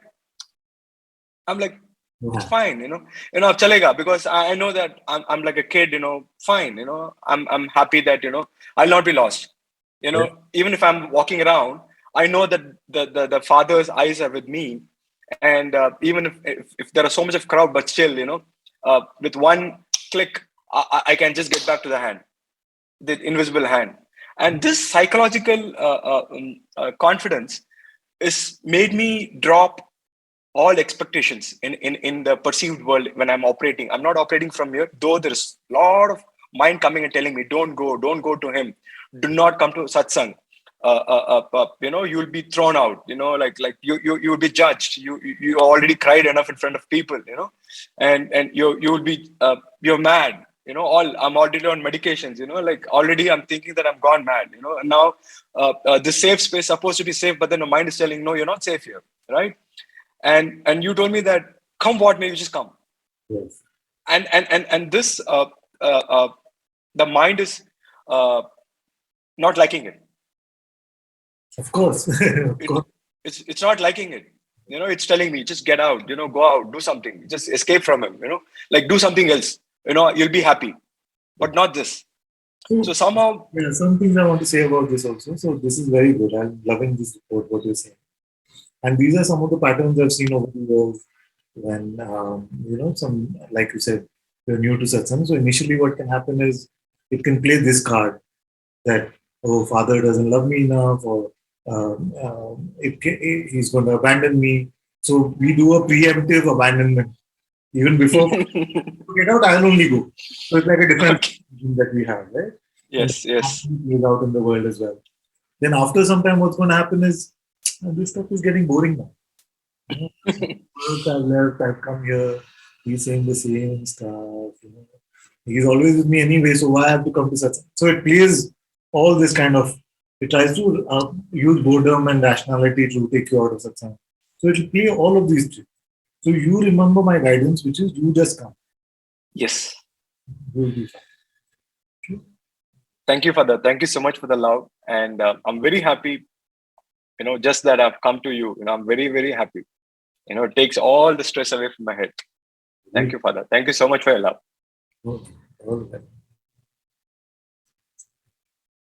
Okay, let's go to the last one. Anish.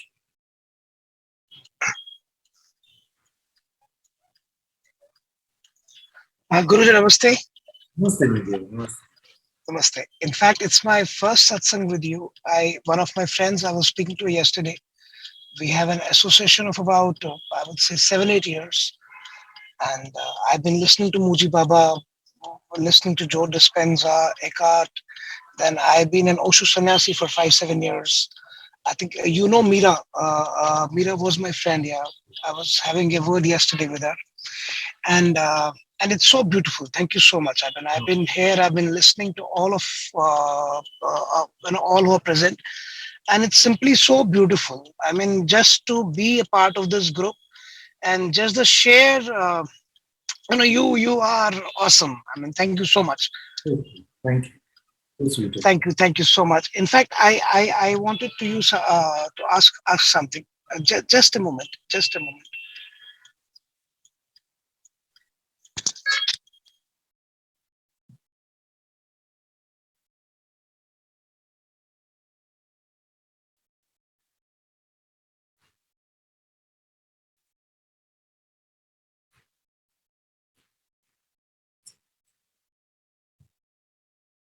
Seems like he lost his connection. We'll wait for him.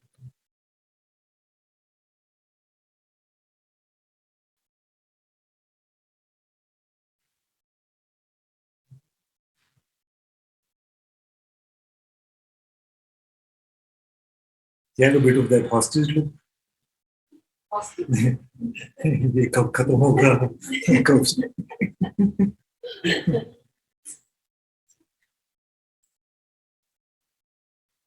Zivak, I mean, yeah.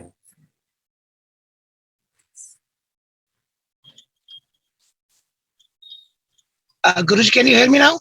I can hear you. Yes, I think Murphy's law. When things have to go wrong, the moment I was about to ask you something, it's something. All of it just went to me. I hope you're not driving. Better be driving carefully. No. I'm by the side of the road. I was just, in fact, I had to do something. I kept doing that. I went to my barber also. Okay. Got all the stuff done, but yet I'm completely with this sangha today, and it's been beautiful. Very good. Guruji, I have been in and out of this. Had really some awesome experiences, and I had an outer body experience also in Nisarga. And those were the days and the moments that I felt wow. And then suddenly the very next day I find myself in a deep valley. Someday there's a peak and then there's a valley. And somehow now the latest story of the latest narrative is that somehow I've been, I have this good boy syndrome, wherein I actually never ever in the worldly affairs received any love from my father. I mean, he had this tendency to always find faults. In fact, just look at the resistance that the mind is offering. I wrote you a nice message on the chat box, and everybody was addressing you as father. So I actually typed FA, then I was a nene, right? Guruji. Because there is so much of resistance with this word father. That is one point.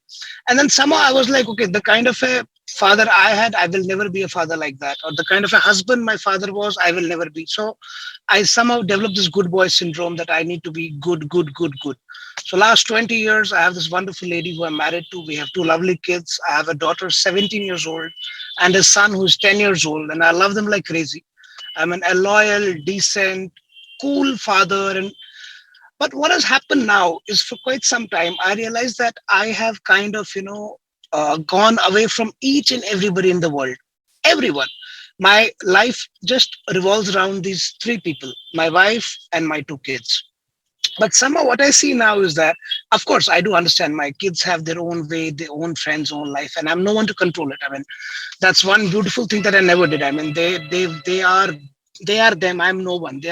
I'm just a medium. I do understand that. But when it comes to my wife, I'm like, boss, 20 years, yeah. 20 years is not a joke. And now I look at her, she has her own life, her own setup, and I somehow feel, that I'm left out. At times when I'm in grace and I'm like, wow, I'm not left out at all. I'm having so much of fun by myself. But then suddenly under attack, I would feel, no, yeah, it's all nonsense. And the certain expectation builds around her that no, she should be more sensitive towards me. And I've been, working for the family.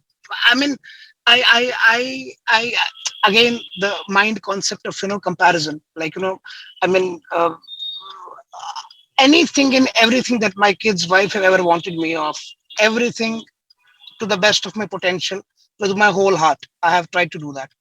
But yet, last 6 months or a year has been very struggling for me now. Thank you for sharing that.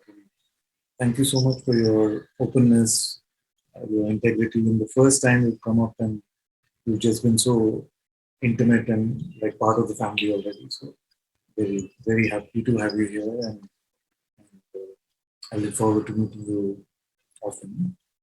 Definitely.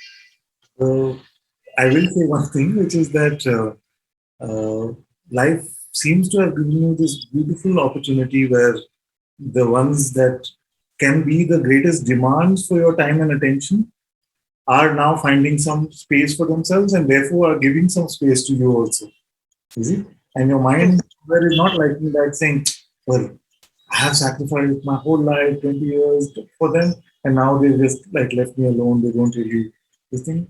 But you know that there are many partners, either men or women in this room, who would really want this, who would feel like I wish my partner would give me some space so I can marinate in God, I can listen to some more satsang, I can find the highest discovery which is possible, and that is already clear to you because you've been in such beautiful spiritual environment. It is clear to you that the highest attainment you can have in this life is your true discovery of God's presence and the absolute, which is aware even of God's presence. So, what you are I studied to be a software engineer. So I'll use a metaphor from there. What you are calling a bug, I am calling a feature. So what that, yeah, I hope you heard the metaphor, right? So Yes. you're getting space, use it. Like life is creating space for you to inquire, to come to the discovery of the highest which is possible in the human condition. So just value that and be grateful for those who are around you. Of course, the mind will not like it from time to time because it also is smart. It can know that what you will do with space. Like there may be many others who, when space is given, may go to the wrong path, may take up drinking, may become, confused with other things in life, or the so-called midlife crisis may happen to them. But your mind also is smart that way because it knows, okay, if Anish gets space, he's going to get dive deeper into God, and my supremacy will go from him. So don't fall for the mind attacks, which is telling you something is not right with your life. Mhm. I think, Guruji, where the conflict happens is at times I feel I know the isness of it, and then I also know that I am being resentful for no reason. And then there is this constant hammering ki yaar, I know so much, I have experienced so much, and I am here and I am there, and yet I'm caught in between. And then I'm like telling myself, what are you doing, man? I mean, so much of time waste here. For what? To tell you very openly and honestly, the one that tries to use spirituality or tries to use the world for its own happiness, that one is going to get very, very squeezed in this life. So the one that says, I have experienced isness and also I have experienced the world. You see, that one is which one? It's not the isness. You see? So the one that tries to have one foot, I use this metaphor, that tries to board a flight. You see?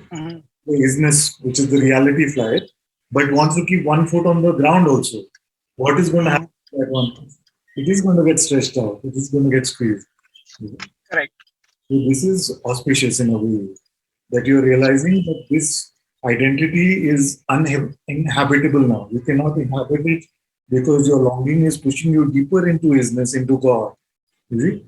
But what is trying to happen is that there is like an individual idea that you may have about yourself, which tries to use isness and spiritual experiences and say, so what is the point of all of this? Kya fayda hai? Correct. I've had this also, but how is it benefiting me? It is not meant to benefit you because that you is not real. You see, so explore the reality of this one, whether it is true in the first place. Guruji, who wants to get it out of their spiritual experiences? Somehow एक चीज जो समझ नहीं आ रही मेरे को, when I'm in that in that juice, in that depth, then I'm so full of love, or I am love. I mean, people around me, I want to be around people. I don't like to be alone. And then I hear Nayar, spirituality is all about being alone, and why you would. I just miss being around with people with whom I can share my joy and my love. So what happens in life? It is an unfortunate or fortunate rule of life that what we chase runs from us, And when we don't chase it, it runs towards us. Is it? So that's how life functions in every single dimension of it. You have noticed that as well. So the minute you say, I want to have more of this, that seems to get more and more elusive. Is it? The minute you say, I'm chill, I'm here now, anything, if it wants to come, it can come. If it doesn't want, truly, you can't use it as a tactic to get it. You see? But truly, when you have that, then you'll see that everything is available. You see? Now you know, like here in my presence, I'm noticing in the divinity that I experience here, there's so much love, there's so much contentment, there's so much joy. Like if I was to make slices and give to all of you in big blocks, it would not run out. You see? So because I'm not chasing any of it. You see? So what I would request you, implore you, advise you is before you get into what you should do and what should happen into your life, fully examine who you are. Because the strategy for a rabbit will be different, the strategy for a giraffe will be different, and the strategy for a lion will be different. Now, without concluding which one of these you are, if you say, should I eat grass or should I eat a deer, then it's not going to make sense. So first determine, because you had depth of spiritual insight. That's why you have the ears to hear what I'm saying. First determine what is your reality and then see if any positions are valid from that perspective. Mhm. So before you decide whether you want to be with a lot more people or you should be in a cave, you have to determine what you are, because the answer will depend on that. Can I ask one more question? Okay, that is, I mean, I don't know. It's your presence and the grace that I'm able to ask this question. Normally, I come from a very, orthodox family when it comes about talking about sex and sexuality and stuff like that. I mean, I always had this dream that I wanted to grow up as soon as possible and get married and be a one woman guy, which till date I am. Now, at the same time, my wife, she's also very spiritual, but somehow slowly, what I realize in her practices, she's quite deep also. And she's not very inclined towards the physical pleasures or sexuality now. I somehow am.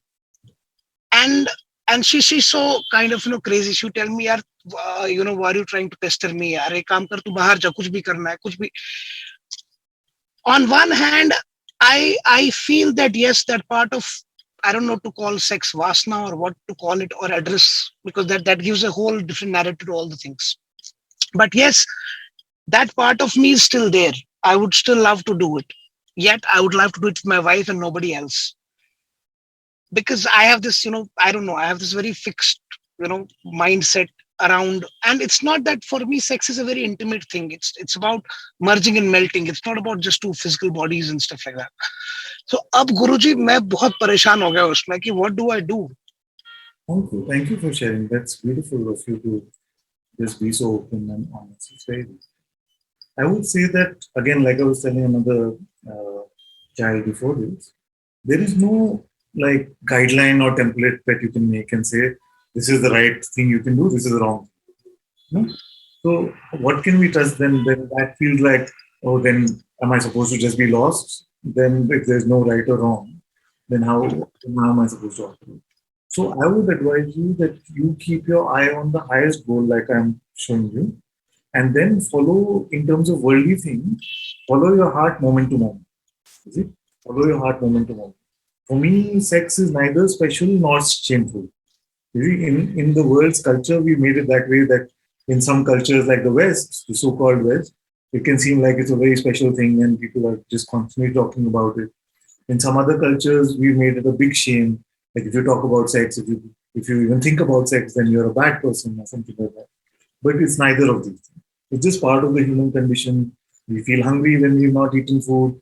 We will feel like having physical relationships when we don't get those. Yes. It's nothing to be taboo or something very special. So it is just a normal part of life. So as you're trusting grace, and I feel like you're trusting grace in many aspects of your life, in the same way trust grace on this aspect also.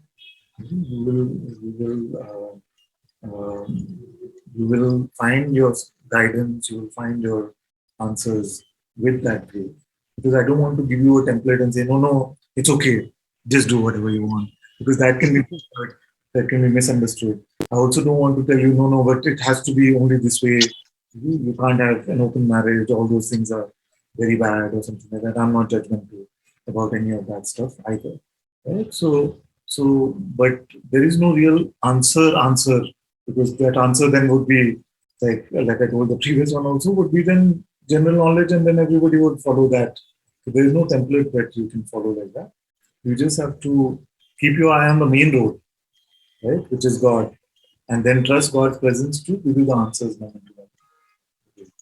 You'll be fine. Like, be in touch with my own being, be focused on finding my own reality, and just flowing with whatever comes moment to moment. Absolutely. Absolutely. Thank you so very much, and I love you. I don't have this feeling that I'm talking to you for the first time. I mean, awesome. I just love you. Thank you so much. Thank you so much. Thank you.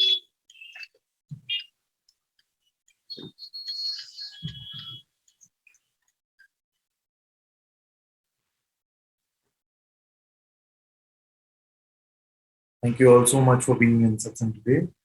Sadhguru Sri Muji Baba ki Jai. Sadhguru Sri Ananta Ji ki Jai. Guru Kripa Kevalam.